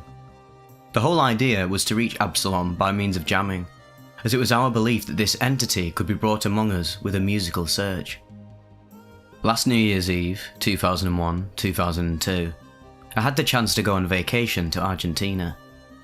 As soon as I let them know that I was coming over, they started preparing a big party for New Year's Eve. I brought a couple of bottles of DXM, Agent Lemon, and some mushrooms. My friend Max brought a bottle of GHB in liquid form. We arrived at the party at my friend's loft in the harbour area of Buenos Aires at around 1900 hours, 7 PM. There were lots of hugs and happiness as I reunited with my musical friends, and I introduced my American friend Max to them. The celebrations got started immediately with a good monster bong round with 50 hydro, 50 hash. The setting was fantastic and everybody was having a great time. My friend Jay, the host, started serving chilled sangria for everyone. We talked while people kept arriving, and the crowd got bigger. This, of course, was no problem, since this loft is huge. At around 9 PM, after 2.5 glasses of sangria and a couple of more bowls, my friend Elle invited us with a nice hit of double-stacked pink ecstasy, tested as MDMA. Around 15 minutes after popping, Max proposed that we engaged in robo-flipping, which is MDMA meets DXM. After measuring our doses carefully according to body weight, we were shooting for a middle second plateau, we ingested the Agent Lemon and proceeded to smoke another bowl in order to ease our anxiety. After more or less half an hour, that is T plus 2 hours and 30 minutes from baseline, and around 30 minutes after taking the MDMA, and 15 minutes after the DXM, I started feeling the beginning of the trip. All the lights were expanded, and the colours were brutally vivid. I usually feel these on DXM much more than on ecstasy. After an hour of hitting the X, I started feeling the vacuum sensation I always get on DXM, a lack of perception of one's insides or body. I became very introverted, but without feeling bad at all, just a reflective state of contemplation. T plus 3 hours. I found myself in a corner watching people interact with each other. I started feeling more connected with them, and I was glad that everybody was having a great time. Suddenly, my friend L came over and said that he wanted to walk, and I joined him. It was 10 PM, and the lights in the harbour were insane. Everything was slightly undulating, and my mind was at total peace. As we walked more, I felt extremely privileged to be where I was, and with the people I was with. We stared at nature for a while, and at the city skyline. In Argentina, there is always an abundance of firecrackers and fireworks during the holidays. Every time I heard one of these, I saw a cloud of ever-evolving colours that covered my field of vision and then gradually vanished. It was very powerful when these explosions followed each other consecutively. Blues followed by greens, followed by reds. You get the idea. T plus 4 hours and 30 minutes. Elle and I head back to the loft and rejoin the party. It was now 11:30 PM, and we wanted to receive the new year with the rest of the crowd. As the coming of the new year approached, I found my friend Max, who was hooking up with a beautiful blue-eyed blonde. He gave me a bottle of champagne laced with GHB and told me to be careful, and spread it around while warning everyone of its contents. He had written plus GHB with a magic marker on the label, and I recommend that firmly. The Santana live album playing in the background was making me float and move softly and gracefully. I drank about 8 ounces worth of the champagne plus GHB until the countdown started. At the count of 0, Happy New Year, everybody! A smoke machine was turned on, and several coloured lights and even a strobe were put to work in conjunction with the Superman theme by John Williams. I felt as I had drifted unintentionally into another dimension. Sound became muted, opaque, as it happened to me before on DXM, very high second plateau doses or low third plateau doses, 7.5 to 8 milligrams over kilogram. I felt intense happiness, and I understood the mechanics of smoke. Forgot now, I'm sorry. T plus 6 hours. I realised the GHB has seriously interfered with the enjoyment of my robo-flipping. My vision is distorted, and I'm having trouble concentrating and communicating. I feel drained and exhausted, and I'm deeply concerned about what's to come. My friend Jay approaches me with a bowl of marijuana and takes me out of the loft for another walk around the harbour. The fresh air brings a little life to my body, and after around 15 minutes of walking, I puke violently. I stay puking, dry heaving for a little while. The alcohol GHB purge immediately pays off, and I feel much better. Me and Jay smoke a bowl and relax looking at the River Plate, the widest river in the world. At this point, I'm deeply relaxed and rather tired. I feel now like in a normal second plateau trip, but a little more drained. It's almost 2 AM when we head back to the loft. At T plus 7 hours, a couple of people clap their hands when they see me come back in, which lifts my mood a little bit. After sitting around for a little while, my friend Jay gives a small speech thanking everyone for coming and announces he has a surprise. He walks over to an unlit area, turns on a small light and moves a curtain-type separation he has. Behind it was a circle of cushions and several instruments laying around. There was 2 guitars, several tambourines and bongos, a flute, a violin and an upright piano. The acoustic guitars were even plugged to nice amps. That's when Jay announced that we were going to attempt to find Absalom again. T plus 7 hours and 30 minutes. People slowly moved and sat in a circle, and there was around 30 people left. Others had crashed or left to attend other parties. Candles were lit, and the idea was to figure out the musical way to bring Absalom into our celebration. The basic idea behind this is of course to unite musically. We were not expecting an entity to actually materialise in the middle of us, but it was more like we were to unite musically to the point of becoming the entity ourselves, a unity. Before starting the actual jam, I snorted 2 lines of cocaine in order to bring myself up and increase my concentration. I had to give myself 15 minutes before I was able to pull myself together. But anyway, let's let the music begin. At T plus 9 hours, I remember looking at the time while sitting silently. The rest of the group was indulged in a clapping, vocal, percussive moment that had no room for the piano or guitar, which are my instruments of preference. It was around 4 AM. I ate half an eighth of shrooms a very beautiful girl gave me, and smoked a 50-50 Dro hash bowl to await the onset. I got really involved with the rhythmic quality of the moment, and I was still feeling the effects of the substances I'd consumed earlier. There was an absolute sense of unity right now. The music we were listening to was a unity that was only possible with this group of people on this day. It was us, united, that were achieving this wonderful concentration. Somebody came in with the flute, not a metal one, but the wooden ones, and the sound was bizarre. It was as if this person, the instrument's owner as I later found out, was trying to chase after a train by using a bicycle.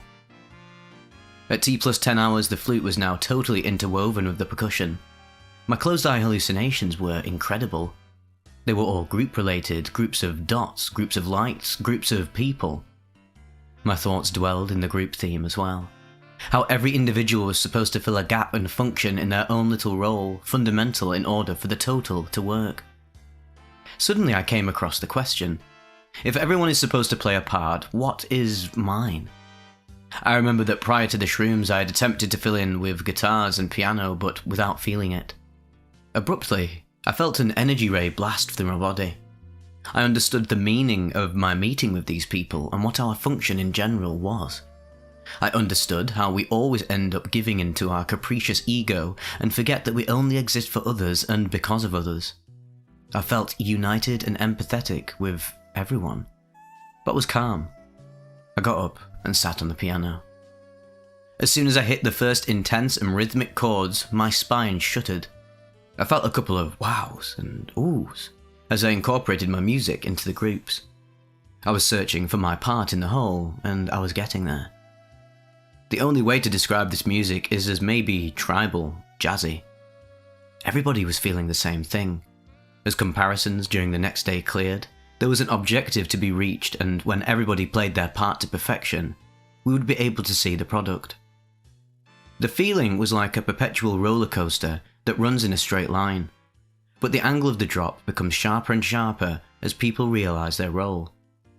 After what seemed like a short and monstrous ride, we all felt overwhelmed at the sight of the product that surfaced, and the music stopped in a matter of 4 seconds.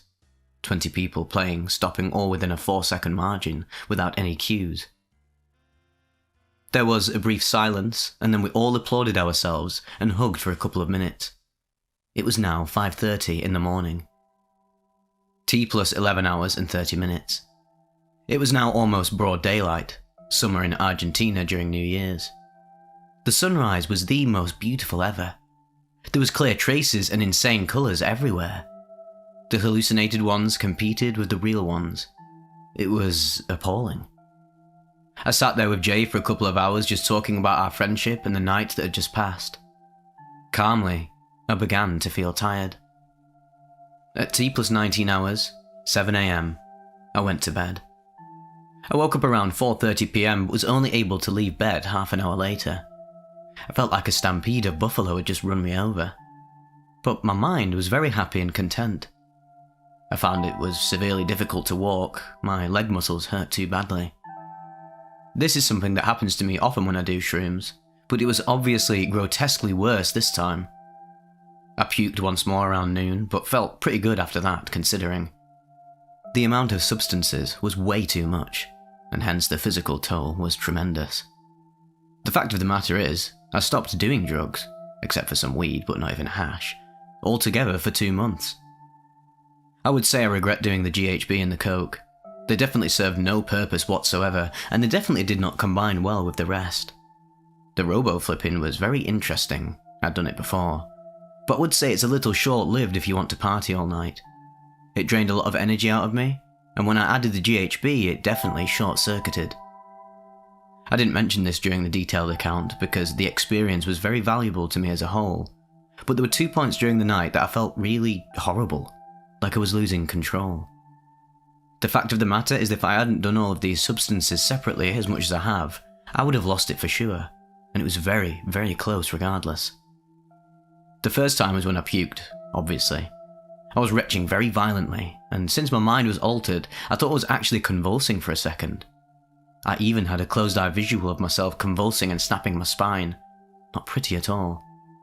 Luckily, I had the right mindset, and I was able to control myself. The second time was after the coke. I felt very dizzy, and the room was spinning, and I thought I'd maybe overdosed or inhaled something else instead, a la Pulp Fiction, although I knew this wasn't anything else at all, but the mind altering played a big part in this momentary delusion. I couldn't play the piano at all either, and I sat down on a cushion ready to puke and freak out. This time, a very gentle person talked to me softly and took care of me until I got a grip, and was able to understand what was going on. I'm grateful regardless of the short-lived effect that insufflated cocaine has, because if I had to stay like that for another 45 minutes, I would have definitely lost it. It was without a doubt an incredible experience nonetheless. I'm now much more tolerant to others, and I tend to serve others generously because I understood the meaning of our unity. I don't think all of these substances were necessary to achieve this glorious state of unity and clarity. That's just the way the night worked out. This experience reminded me how important setting and people around you are when experimenting. It was these factors that prevented things from getting very ugly. I've seriously achieved a new outlook on substances in general, and I now know I will rarely be combining any more, with the exception of candy flipping. The magic there. The most important thing by far was my realization that we are all of us in this ride called life together, and the mentality and attitude you project is given back to you. That night, we found unity and brotherhood. I finally realized what it was that we were looking for all this time. We found Absalom.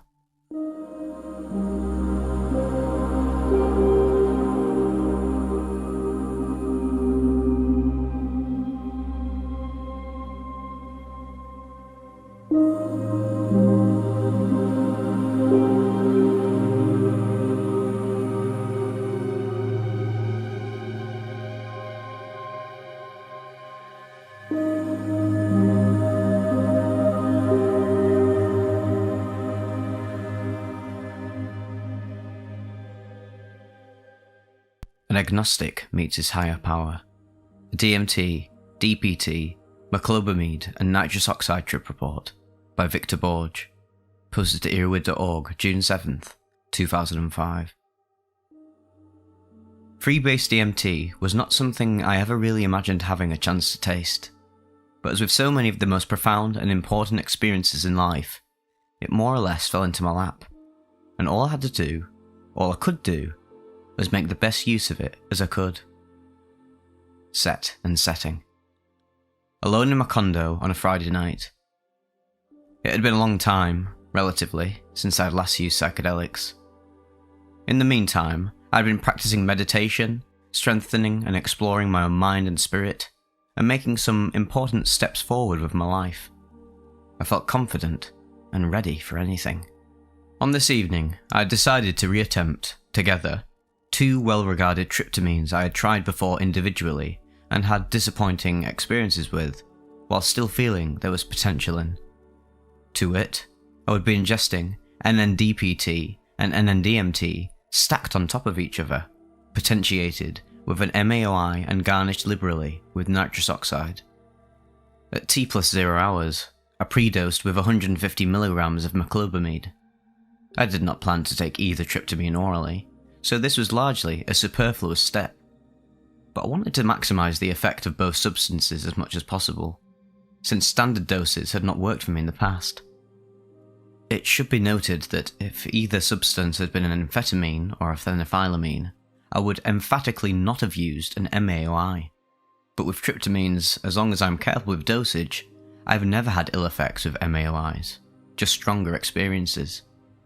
At 1 hour in, I insufflated roughly half of a weighed dose of 110 milligrams of DPT.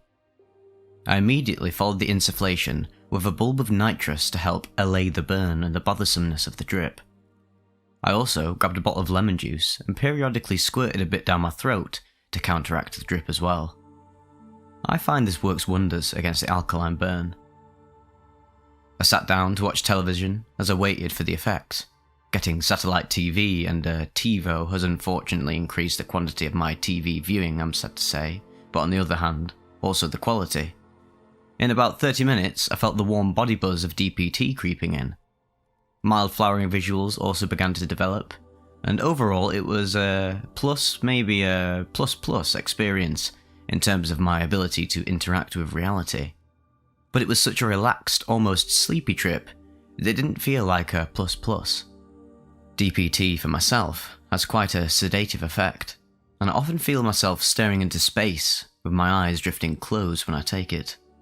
More like a trance than like sleeping, but still quite the opposite from the hyper-alertness of phenethylamine-based psychedelics. Over the next 30 to 40 minutes, I inhaled about 20 bulbs of nitrous oxide. Rather than doing 2 in rapid succession, as I usually do if I'm trying to launch off into a plus, I just kept up a steady pace of 1 bulb every few minutes. This eventually put me into a very relaxed, slightly drunken state of mind, which, combined with the DPT, meant that I was, pretty wasted, to be honest. Psychedelic effects aside, I was probably as out of it as I would be from 3 to 4 drinks. Before long, I felt ready to attempt the DMT. As I indicated, my first 2 tries smoking 50 mg of DMT had been sore disappointments, resulting in a brief trance-like state with some nice visuals but no more than a plus, which, after all the hype surrounding this drug, was actually quite the bummer. I queued up my favourite tripping playlist on iTunes, which I've set to play wirelessly from a laptop through my central stereo system, courtesy of Apple's Airport Express. I sat down in my favourite chair and took several deep breaths to centre my spirit. After 2 hours and 15 minutes, I placed 80 mg of DMT freebase in a pre-warmed light bulb vaporizer, applying a butane torch, waiting until I saw vapour, and inhaling 3 hits.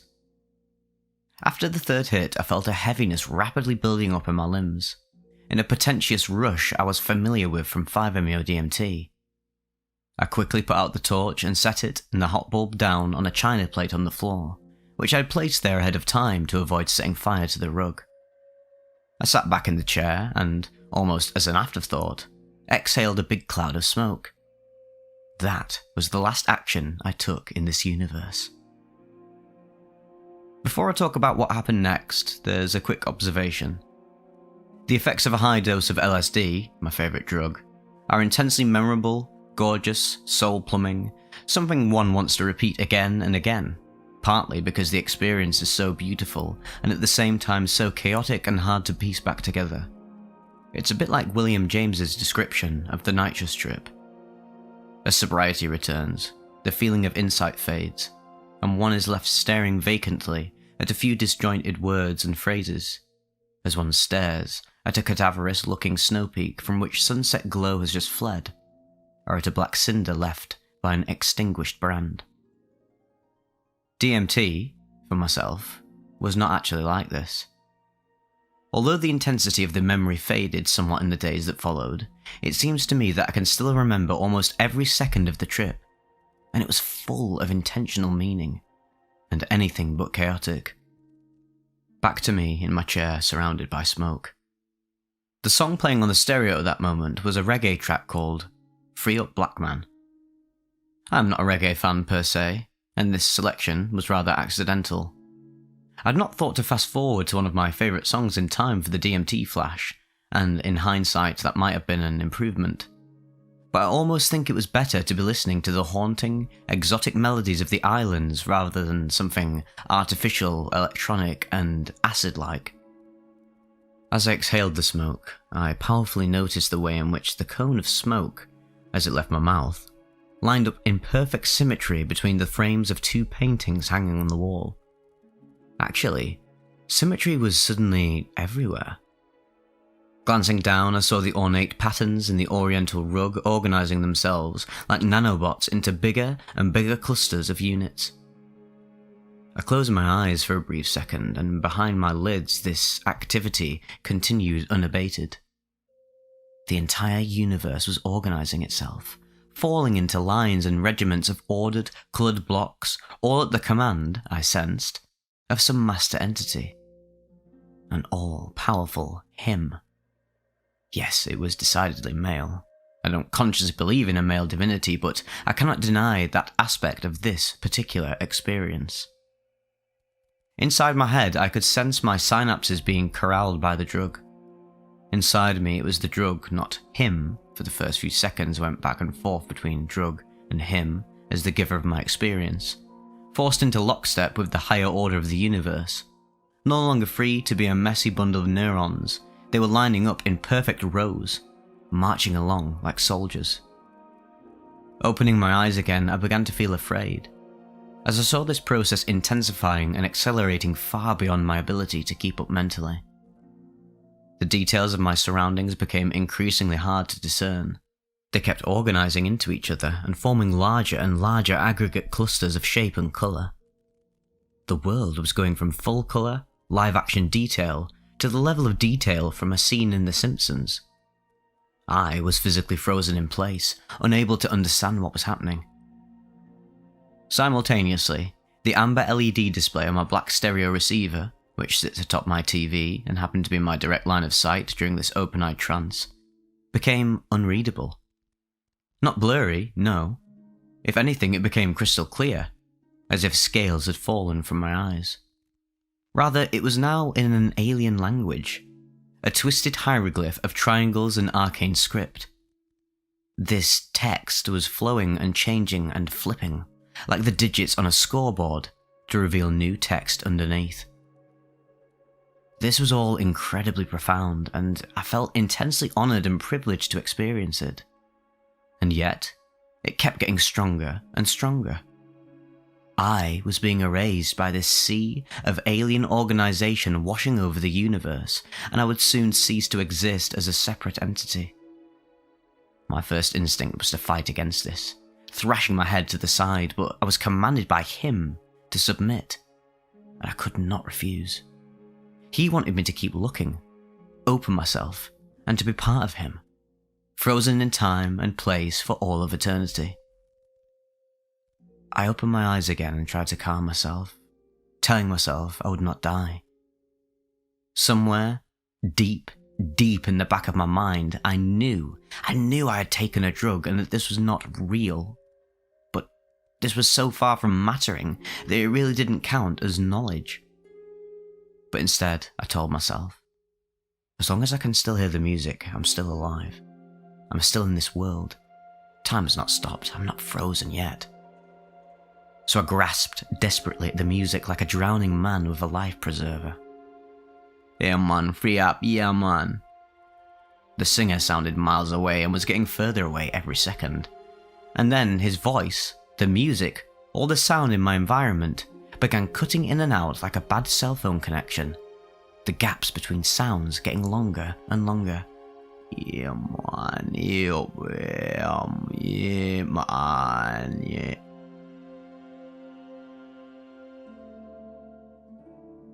Total silence.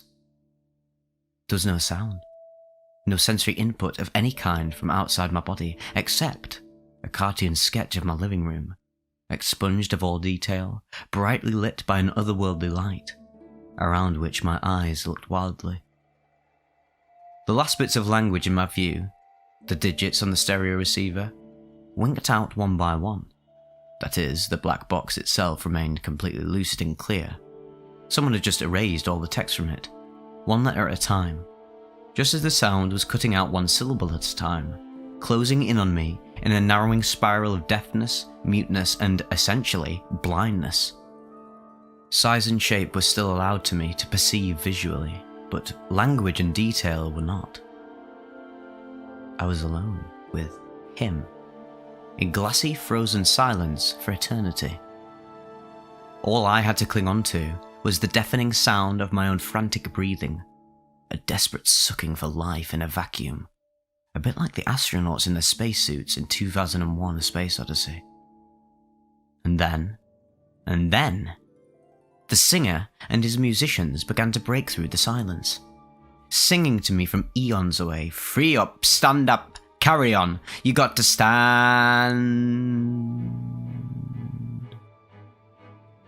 Like grass and rocks emerging from beneath melting snow, the visual details of the room began to well up from behind the pristine surface of his frozen universe. Hallelujah. The exhilaration of this moment was like nothing I have ever experienced on any drug, anywhere. It was to touch God, if you will. I had come through his realm and returned to my own, reborn with more knowledge and wisdom than I had ever thought I could contain. The receiver on top of the TV had come to life. Not until later did I read about other people's DMT trips that have also contained mechanical elves, which this certainly was. It was an emissary from him, and it tipped its hat to me and grinned, the way wacky cartoon cars grin with their front grills as mouths. It started to jump up and down on its little steel legs in time to the music, baring its teeth in a ferocious smile at me and nodding, "Yes, yes, this is real, my friend. Oh, yes, yes, yes, this is real, my friend. This is actually happening. You've been there where so few of us have been allowed to go. Can you believe it? Can you believe it, man? Oh, man, now it's time to celebrate, boy." I was back. I was back. My God. I hugged myself tighter than ever, rocking back and forth, laughing as loud as I could. By now, the visuals, well, they were truly insane, having completely broken out of their previously frozen hierarchy of organization. I was blinded by swirling masses of purple and yellow and chains of stars. By the clock, several minutes went by, and I must have essentially blacked out because, well, I don't remember much of it. This part of the trip was indistinguishable to me from a hard acid trip, just spacing out in a sea of visions and thought loops. At one point I sat up in the chair and a second flash hit me. A kind of aftershock that was a pale echo of the original flash. This one had much more of a noticeable body load, with hypertension, and for a second I was afraid, thinking, "Oh my God, I cannot handle another trip right now, please, for God's sake, I'll actually have a heart attack." But I took a deep breath, and it passed quickly enough. 2 hours and 30 to 4 hours. I came down during this period. The rest of the evening was pretty scattered. I wandered around the apartment laughing and saying stupid stuff like, "Oh my God," and "damn," and "holy shit," and feeling incredibly grateful and excited to have made contact with the higher power behind DMT. Although I am not a religious person, I find it impossible not to have some tiny part of me say, "You met God that night, you know." It was pretty much impossible to tell when the DMT trailed off since the DPT was still in effect. At some point, after much back and forth, I decided to snort the remaining 50 milligrams of DPT, and I finished off another box of nitrous bulbs. But this was pretty much a waste of material. Nothing else could be in the least memorable in the hours following the DMT voyage. As an aside, when I thought about it later, I realised the visuals from DMT are extremely reminiscent of Incan and Mayan architecture, ziggurats, etc. The whole concept of reality organising into a geometrical regularity that ascends upward to God suddenly made a huge amount of sense to me after this experience. Of course, there were ayahuasca drinkers who experienced the same effects centuries ago and attributed it to God, had it replicated in their religious artifacts and architecture. Anyway, in terms of side effects, I did have a bit of a headache for a while, like I always get after smoking 5-MeO DMT, and DPT, well, that gave me some intestinal problems. But you know what, other than that though, this was a clean trip. In the days afterward, I felt like I had finally experienced what psychedelic trips are really all about. I was unsure how satisfied I would ever be again with average trips. What I went through right here, well, this was a once-in-a-lifetime experience.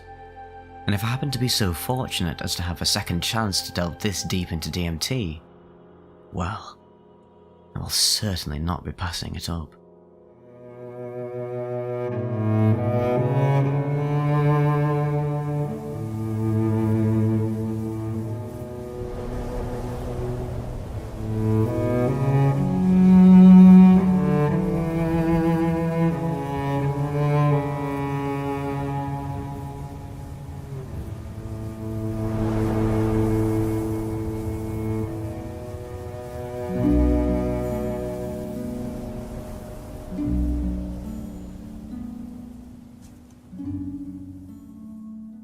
Journey to the Centre of Infinity. An LSD and DMT trip report by Mr. Codeman. Posted to earwid.org February 19th, 2018. Earwid note. The dose described in this report is very high, potentially beyond Earwid's heavy range, and could pose serious health risks or result in unwanted, extreme effects. Sometimes, extremely high doses reported are errors rather than actual doses used.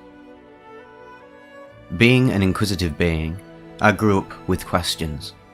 How this or that works? Why does this do that? What is that? Who is that? Why do they behave this way? And etc. These ideations typically stemmed from my Christian upbringing as an adopted child who had a much different mind and concept of reality than my parents or community. Not quite a black sheep, or really a sheep at all. Maybe a fox? Anywho, ever since I set out on my own journey into adulthood and self-responsibility, I have detoured down many side roads in search of knowledge, wisdom, and change. Whether that be change of mind, heart, or paradigm, I have aimed to grow, learn, and become fluid with change in an effort to become more centered and grounded when perceived negative changes manifest themselves in my life, as they do in all lives at some time or another. It was a Saturday in June, and I was with some of my best friends, spitballing and entertaining conversational journeys into the unknown and mystical tropes of life. My two good friends and I decided to take some LSD at around 11 AM. I had just come into possession of a vial of LSD from a buddy who had acquired it from Oakland a week prior. I had also acquired some DMT and Harmine for a future Pharmawaska journey as well. I decided that I would take a saturated dose, a feat that I had done before, which had yielded quite a bit of wisdom and knowledge about myself and the world, which I had hoped to experience once again. 10 200 microgram drops. My friends each did 5 drops. About an hour later, our free fall into the grand abyss began, and so, off we went. We continued hanging out, talking about the matrix, thought loops, and how love is actually the answer, but only from within. Colour seemed to bleed into itself, flowing into other colours like torrential river rapids. The clouds began to spin into vortexes, like second-dimensional hurricanes spinning towards us in the distance. The majesty was beyond incredible. We contemplated the significance of language and how everything we know is built on a very convoluted framework that faces translational inconsistencies even from one neighbouring community to another, let alone from continent to continent. Yet somehow we continue to thrive, build, and grow. Now, more fluidly than ever, contrary to mass media belief, we live in the best period for humans so far. Which isn't to say that there aren't a lot of issues like crime, global warming, or hunger. But now, more than ever, more people have those needs at least partially met than ever before. We definitely need to make some changes to fix some problems, but we are overall becoming better, more conscientious beings. We then dithered into our own minds for a time, as our memories began to fracture into a mosaic of lessons that we would each have the opportunity to learn from with our mind's eye. About 4 hours of scattered ideas and conversation later, my mind latched itself onto an idea. Probably a basic idea, if I'm being honest. Think about a brain as if it were a TV. Normally, one can switch between a few channels, i.e. day-to-day living. When one takes acid in a significant dose, it's almost as if one can begin streaming a ton of channels at once. One has new ideas, spark new creativity, process information with ease, and more. At least for me, it amplifies my ability to process the omniverse around me. Anyways, I thought, if I can process better, then maybe I can process the data from the beyond better while on LSD. Thus, I decided to do something. A massive dose of DMT, 5 hours into a gargantuan dose of LSD. We retreated from the backyard to our trip zone, i.e. the garage, turned on some cool lights, and prepared the space with some smudging, incense, candles, and meditation. I even put on some cool refractor glasses. Glasses shaped like cut gems that refract what you see in 11 different ways. We began to refine our emergency plan a little, as I was kind of breaking protocol, adding to my order after the food had already come, so to speak. Luckily, we are all psychonauts and were equipped with at least moderate experience, and generally keen minds. 3, 2, 1, inhale. What happened next was beyond fascinating to me. It was as if my consciousness split into two. Normally when I'd done DMT in the past, I either got a euphoric dose where I stayed entirely connected to my physical body, or I blasted off and became an observer of the universe, no longer existing as myself, but as a presence stripped of self. But this time, the weirdest thing happened. I was conversing with my friends while I was also journeying into the beyond, as if my soul and body had split, but I was aware and in control of both of them at once. I discussed how humans are literally no different than any other creature, except for the definitions we have assigned based on our language that state otherwise. We eat, sleep, procreate, gather resources, excrete, breathe, travel, learn, grow. The main difference being that we do it in a very different fashion, but the goal is the same: fulfilling needs. All that, as a part of my consciousness, flew through the beyond, gathering information and processing it, until it came across a being. Its shape changed constantly, from humanoid to blob to animals of various types, to individual particles, and back to the beginning of the cycle again. The being was blacker than black, but had an aura of pure spectrums of light as if it was a force field emanating outward. Whatever form I was in tried to stare at the barrier of this being. It burned and was too bright to maintain a view of, though. "Hello?" To which it replied with a bizarrely beautiful harmonic sound that apparently carried with it a thought, because I understood what the sound said. "Hello. It has been some time since you were here." "Where is here?" "My home." "Who are you?" "I am consciousness." "What do you mean by that?" "I am the origin of this plane's consciousness. I give all life here consciousness." "Why do you do that?" "I experience everything that my consciousness experiences, feel all the feelings, and process all the thoughts. As a being's matter deteriorates and dies, the consciousness comes back to me, and I feel the entire life and send it back again." "But why? Why do you do that?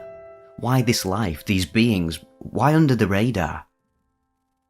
"There are others like me, in other planes of this dimension and its multiverse, and others who all experience existence and share our results with each other and our culture. We cultivate knowledge and study it in our dimension." "Where did you come?"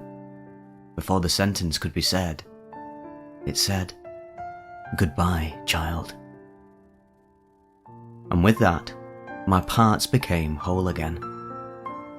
I was in a euphorically serene state. I felt like I'd gleaned some fantastic data to mull over and consider.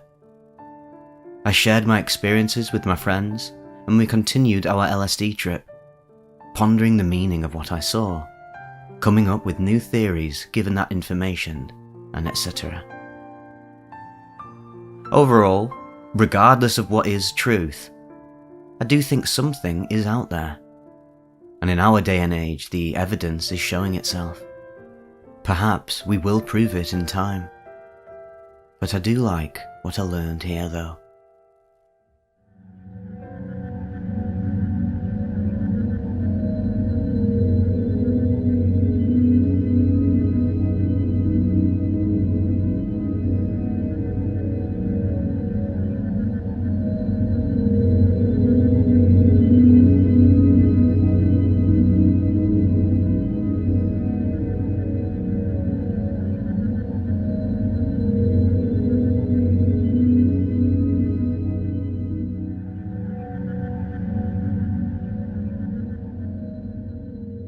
Finding the Light and the Love. A 4ACO, MET, and nitrous oxide trip report by Flowgnome. Posted to earwid.org October 6th, 2015. Where to begin with this one? I'd taken 4ACO MET several times prior to this experience, once at a slightly higher level.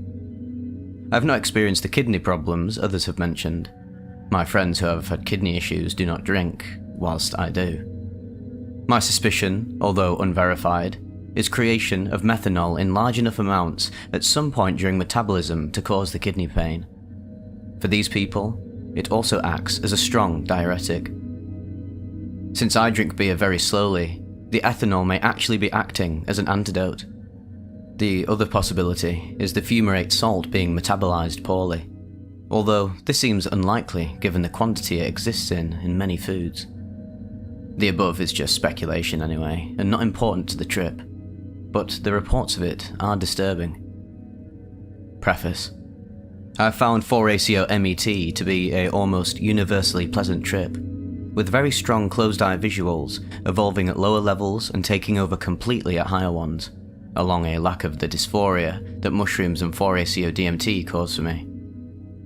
The timeline isn't listed because, well, I wasn't really paying attention to it. Set and setting. I was in my apartment with a good friend, C, from work, as well as A, who had never tried a psychedelic before, but did smoke marijuana from time to time. Dose schedule was 83mg 4ACO MET, fumarate salt, for me, 80mg for C, and 60mg for A. Although 60 seems high for something this strong, A also weighs over 300 pounds, and we were concerned that there may be weight dependence in the dose. As being a tryptamine, you would expect more MAO as weight goes up. As you read the below, please keep in mind that I consider this the best trip I have ever had. The trip to confusion. From the start, A made me uncomfortable. First off, this wasn't supposed to be happening that night, and hadn't slept the night before. The insomnia is a standard thing for me, but I prefer to be well rested for trips. 2, we had eaten large amounts of Korean barbecue earlier in the day. And 3, it was already probably too late in the night. We decided to put on a riff tracks of one of the old Star Trek movies.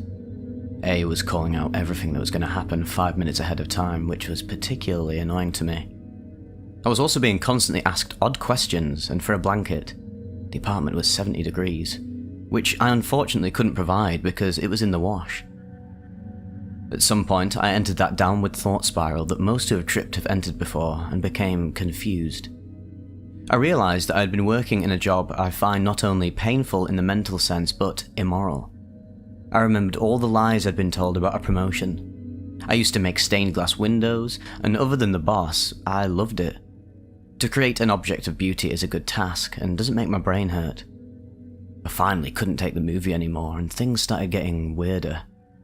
A kept demanding a blanket I didn't have, and eventually said he was leaving. That's when I sort of lost it. It's an unspoken rule that the trippers are in for the long haul, and he was planning to drive to his hotel. I'm strongly against driving on anything, except prescriptions and marijuana maybe. Let alone something Alice in Wonderland level. I don't drive myself, but marijuana for a heavy smoker should not prevent many problems on the road, I assume. I began to sob uncontrollably and told both there that the last thing I ever wanted to do with my life was software engineering. During the time I took the job, I was suicidal over having to put my cat to sleep, and they were offering me more money than I was used to. I went into deep thought cycles. Should I quit the job now and move to a cheap apartment? No, that doesn't end anywhere good.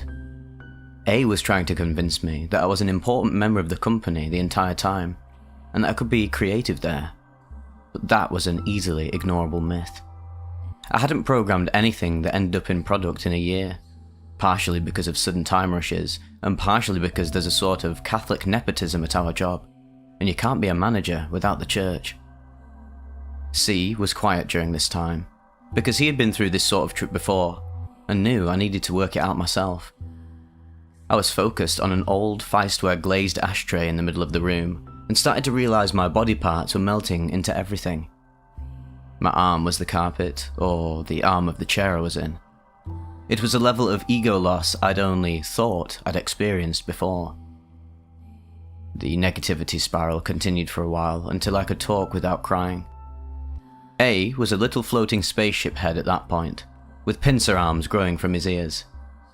Seeing that I was calmed down, he eventually left, and despite multiple promises to not drive, he took his car to the hotel with him.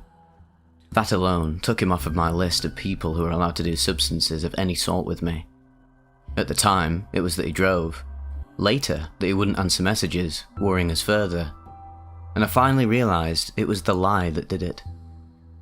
C stayed around a bit longer and had his own interesting experience. While standing up talking to me, he said that his body broke into pixels, moved 1 inch on the x-axis, and rotated 90 degrees on the time axis, then reassembled itself within almost no time at all. He could feel each pixel as they moved. I have found that 4-ACO-MET can cause weird shifts like this and is more likely to cause synesthesia for me than many other substances. From pleasure, from sound, to watching waves form in the carpet from talking, to severe pain. C eventually went home and went to bed, although reported having horrible flashes of being thrown through a wood chipper sometimes. Adventures in hell. This is strongly related to other difficult experiences I've posted on here, so it may or may not be worth reading those. None of the others were so direct. After C left, I decided to do some nitrous. I cannot say why, other than that it was around. The following descriptions were visual and tactical. Canister 1. I ended up in a hellscape, laughing at someone's misfortune. I turned around, just in time, to see that it was me, with a large sword, and had my upper torso cut in half at an angle. I could feel the pain from this. This repeated for a small infinity, another me behind the other, slicing them in half, always laughing, always turning my head at the last minute. Canister 2. Back in the hellscape again. But I wasn't laughing anymore, and I knew to turn around to find me holding a high-powered laser burning my eyes out. Then, unable to see, I would be cut in half again. Canister 3. This seemed to last longer. Every time I tried to escape the cycle of self-destruction, a new method of torture was devised. Each of these lasted for around several hundred iterations. I knew the pain was coming from my head. Canister 4. This time, I tried to knock myself out with the nitrous. I had actually managed to hold my breath long enough to pass out from it, but I said aloud, "Wake up!" The love and the light. Canister 5. I realised that the only way to escape this hell was to love myself enough that I wouldn't harm the other me. At this point, a bright light opened up above me, and I was able to approach it via sort of translating there. I understood this to be the light of God. I saw the connection between all living beings that was love, and that this love was in all of us. All of the hell had been in my mind. There was no communication this time, but at that moment, I received an understanding that there was no harm to be had from this light and love, and that was what I should be doing all along, that so many problems would fall away. Once recognised, I can always return to the connection. Canister 6. I needed confirmation that this wasn't just another spiral. This time, I ended up in a huge, beautiful space with the light above me. I saw 5 chalices, each representing a religion that was being problematic. The white light of love was being filtered as if by a prism into each chalice, and flowing over and being wasted. Hebrew characters appeared on each chalice, and I was given a non-verbal message that the religions needed to make peace and see the true light, and not their chosen colour before the world could progress much further. Without being able to read Hebrew, I guessed that the religions were Christianity, Islam, Catholicism, Latter-day Saints, and another I could not name. At that point, the light tasked me with trying to tell them about this experience, which I am still meditating on how to do properly. Latter-day Saints and the less crazy sects of Islam would probably be most accepting of the vision, as they have not discounted the modern prophet, and Latter-day Saints are in most ways a peaceful church already. Their problem was presented as minor. The other three I recognise present much larger problems, but I will still try when I feel I can speak the particular church's religion with their scholars and find the right people who will listen. The endings. I made several major life-affecting decisions that night. I meditate now and have achieved something like Zen, although I don't study any one religion. My mind is clear and can be whenever I wish, because there is no internal conflict when one speaks the truth as one understands it. I decided to buy a house that night with the advice of C. With a horrible credit score and several other things that went wrong, this was to be a test of my patience and self-control that allowed me to achieve the peace mentioned above. The house was needed for the workshop I am creating. I bought the tools I needed for stained glass window manufacture the following week, had a house by July, and now practice Shaolin Wushu every day, although because of my location I have no master. I have to imitate what I see on training videos on YouTube, but that only makes it more challenging. I've dropped about 25 pounds, and even though my current work is something I don't believe in doing, I was able to find a way to cope with this as well. I am much happier now than I have been in years, although because of the meditative state, people mistake it for sadness very often. I smile when my good friends make me smile, and I'm still sad when sadness is required. But the emotions are like dust in the wind that can be used as I please. A lifetime experience as an agnostic, atheist subgenius taught me to distrust God as a superstition, and I can no longer do that. The problem stemmed from me looking for God in all the wrong places, when a tree or a cat will suffice. I don't evangelize, although I do tell those who will listen about the experience. It captivates people for some reason, maybe because most I know can't pull anything functional out of that deep of a trip. Well, as the great Ian Anderson of Jethro Tull fame once sung, "People, what have you done? Locked him in his golden cage, made him bend to your religion, him resurrected from the grave. He is the God of nothing, if that's all that you can see. You are the God of everything. He's inside you and me." My God, Ian Anderson with Jethro Tull. Sometimes the truth can be so simple you miss it entirely, even when it's staring you right in the face. The continuance. The famous quote, was it Leary? That, "Once you get the message, hang up the phone," has never been one for me. There is always more to learn. Love and Light by Flo Gnome.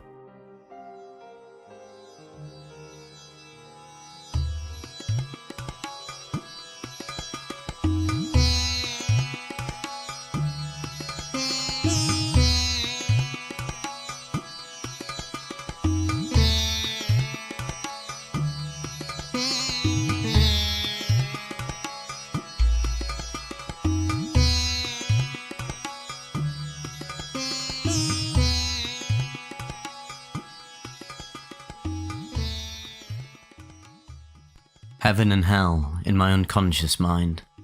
A 2F-fluoro-deschloroketamine and 4-ACO-DMT trip report by A.O. Vivec, posted to earwid.org March 2nd, 2019.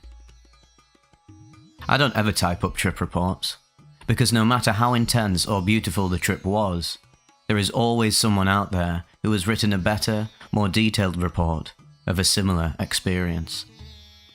However, that being said, last night I experienced something induced by 2 research chemicals that I did not think was possible for drugs to do, even after heavy psychonautical exploration over the last 7 years with every dissociative or psychedelic substance you can possibly imagine. I believe this trip was an intensely personal, subjective one that needs to be shared with the world. I really don't understand what happened to me, but maybe typing it out will help me work through it all. I recently acquired 2 grams of 2FDCK for the sole purpose of holing on it. Thus far, both times I've attempted a large enough dose for a hole, 150mg and 230mg. As soon as I laid down and turned off my light, I fell asleep and woke up the next morning. Disappointing to say the least. I definitely felt there was an unconscious hole happening, but that wasn't lucid enough to experience or remember it. Last night, though, was very different. Setting. I'd just gotten into an argument with my brother and was feeling a bit sad, frustrated. I normally don't go into trips with anything but a positive mindset, but the 2FDCK hadn't been particularly psychedelic in my research, because of my coma-like sleep paralysis. And so, I decided to do some just to sort of numb myself. T plus 0 hours. I began with 136 milligrams divided up into 6 lines. It is a very crystally beige, sticky substance, which I chopped, ground into a powder. I put saline spray up at each nostril and after each line. T plus 30 minutes. The lines have been insufflated. The first 2 to 3 lines are in full effect. The last 2 to 3 are kicking in quick. Typical slowing of thought processes, feeling very tranquil and trance-like. I was feeling so nice at this point. I'd forgiven my brother and decided to go for my initial plan, which was to try and combine 4-ACO-DMT with the 2-FDCK. In my heavily altered state, I managed to weigh out 15 milligrams, chop it into 2 small bumps, and put them up each nostril. Keep in mind I was being careful in my dosage here, as I've gone up to 50 milligrams on the stuff, which was like a full-blown 4-hour DMT trip. I also weighed out an extra 50 milligrams of the 2-FDCK to insufflate once the 4-ACO had kicked in. T plus 50 minutes. I'm beginning to perceive heavy auditory hallucinations, like clanging bells which make me uncomfortable, and decide that it's time for music. I put on Deakin's album, Sleep Cycle, and it is really, utterly beautiful. I lay down in bed and began experiencing typical mushroom-esque colours and visuals on top of the extremely tranquil feeling of the 2-FDCK. T plus 1 hour. The 4-ACO is coming on quite strong at this point, and I'm experiencing pronounced euphoria. I decide it's time to try and go even deeper, go for a hole in fact. I take a hit of cannabis, insufflate the extra 50 milligrams of 2-FDCK, and lay back in bed. T plus 1 hour and 20? ? Well, time loses meaning here, and this is where I'll try my best to explain the bulk of what happened to me. First, I completely dissociated from my body and surroundings. The room broke away from me, and I entered a deep space. Even on my heaviest trips such as DXM and LSD, I've always still had a semblance of my appendages or surroundings. Not this time though. I was truly in a hole, with maroon structures around me shifting and morphing into memories of my past and childhood, while I myself became these structures. The music ends, the auditory hallucinations take over. I am hearing church organs and heavenly voices speaking to me. T plus 1 hour, 30 minutes? I begin to enter heaven. This isn't euphoria, it is something much greater. With each passing moment I am experiencing a further and further awakening of consciousness. I've always wondered how heaven could be perfect and beautiful if it's just the same old thing, day after day. I now understand that it is very possible when, every second, one becomes more and more enlightened, more and more in tune with their original oneness. Just when I thought I had reached the pinnacle of enlightenment, I continued to expand, just like the universe itself. Strangely, Reddit becomes the dominating motif during this stage of the trip. It becomes the meaning of life. A way for the true interconnectedness of humanity to become one big amorphous consciousness. I see holographic images of karma, upvotes, downvotes floating past me. Based off of my semi-recent rediscovery of the research chemical world through Reddit, after taking some years off after a bad 25i NBOME experience and sticking to the classical psychs, I truly believed that I ingested a combination of drugs that unlocks the key to heaven. An ever-expanding consciousness that experiences a more profound incarnation of beauty and understanding with each passing moment, and that I would never leave it. I was that far gone in the hole. It was truly like floating in space, merging back into the conscious particle that once preceded the Big Bang, which eventually fragmented consciousness into billions of pieces and is the root of our suffering. I was returning back to this original state. Reddit, of all things, was the way to tape these pieces back together, and in fact, I had actually become Reddit itself, experiencing each interaction, thread, person, all at once. I think it was a metaphor that I concocted in my head for the meaning of life, a striving for reintegration, unification of the consciousness of humanity which has been scattered everywhere.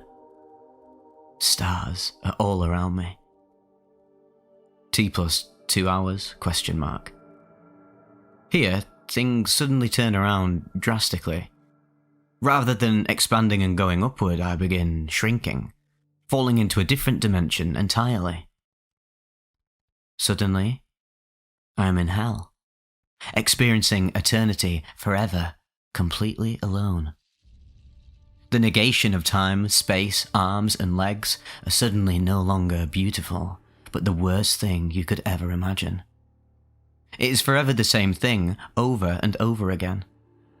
I will be here for eternity, and I am forever falling deeper into an empty void of nothingness, like that guy in the Black Mirror episode that gets trapped in his own video game out in deep space, or the hammering man in Seattle who is perpetually hammering away day and night.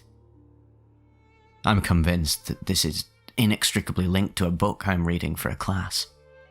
I am an English major, and we are reading Our Nig by Harriet Wilson. It is utterly and completely heartbreaking. An autobiographical novel of an abused slave, Fredo. She tries so hard to be good and yet still is in hell every day of her life without deserving it. She eventually turns to the Christian God and finds salvation. The trip begins to feel something like salvia now. That everything in my life had been a test, trying to get me to believe in the Christian God, and yet I still denied him. Even though I'm so utterly comfortable in comparison with the hell that Fredo goes through, yet even she found it in herself to believe in the Christian God.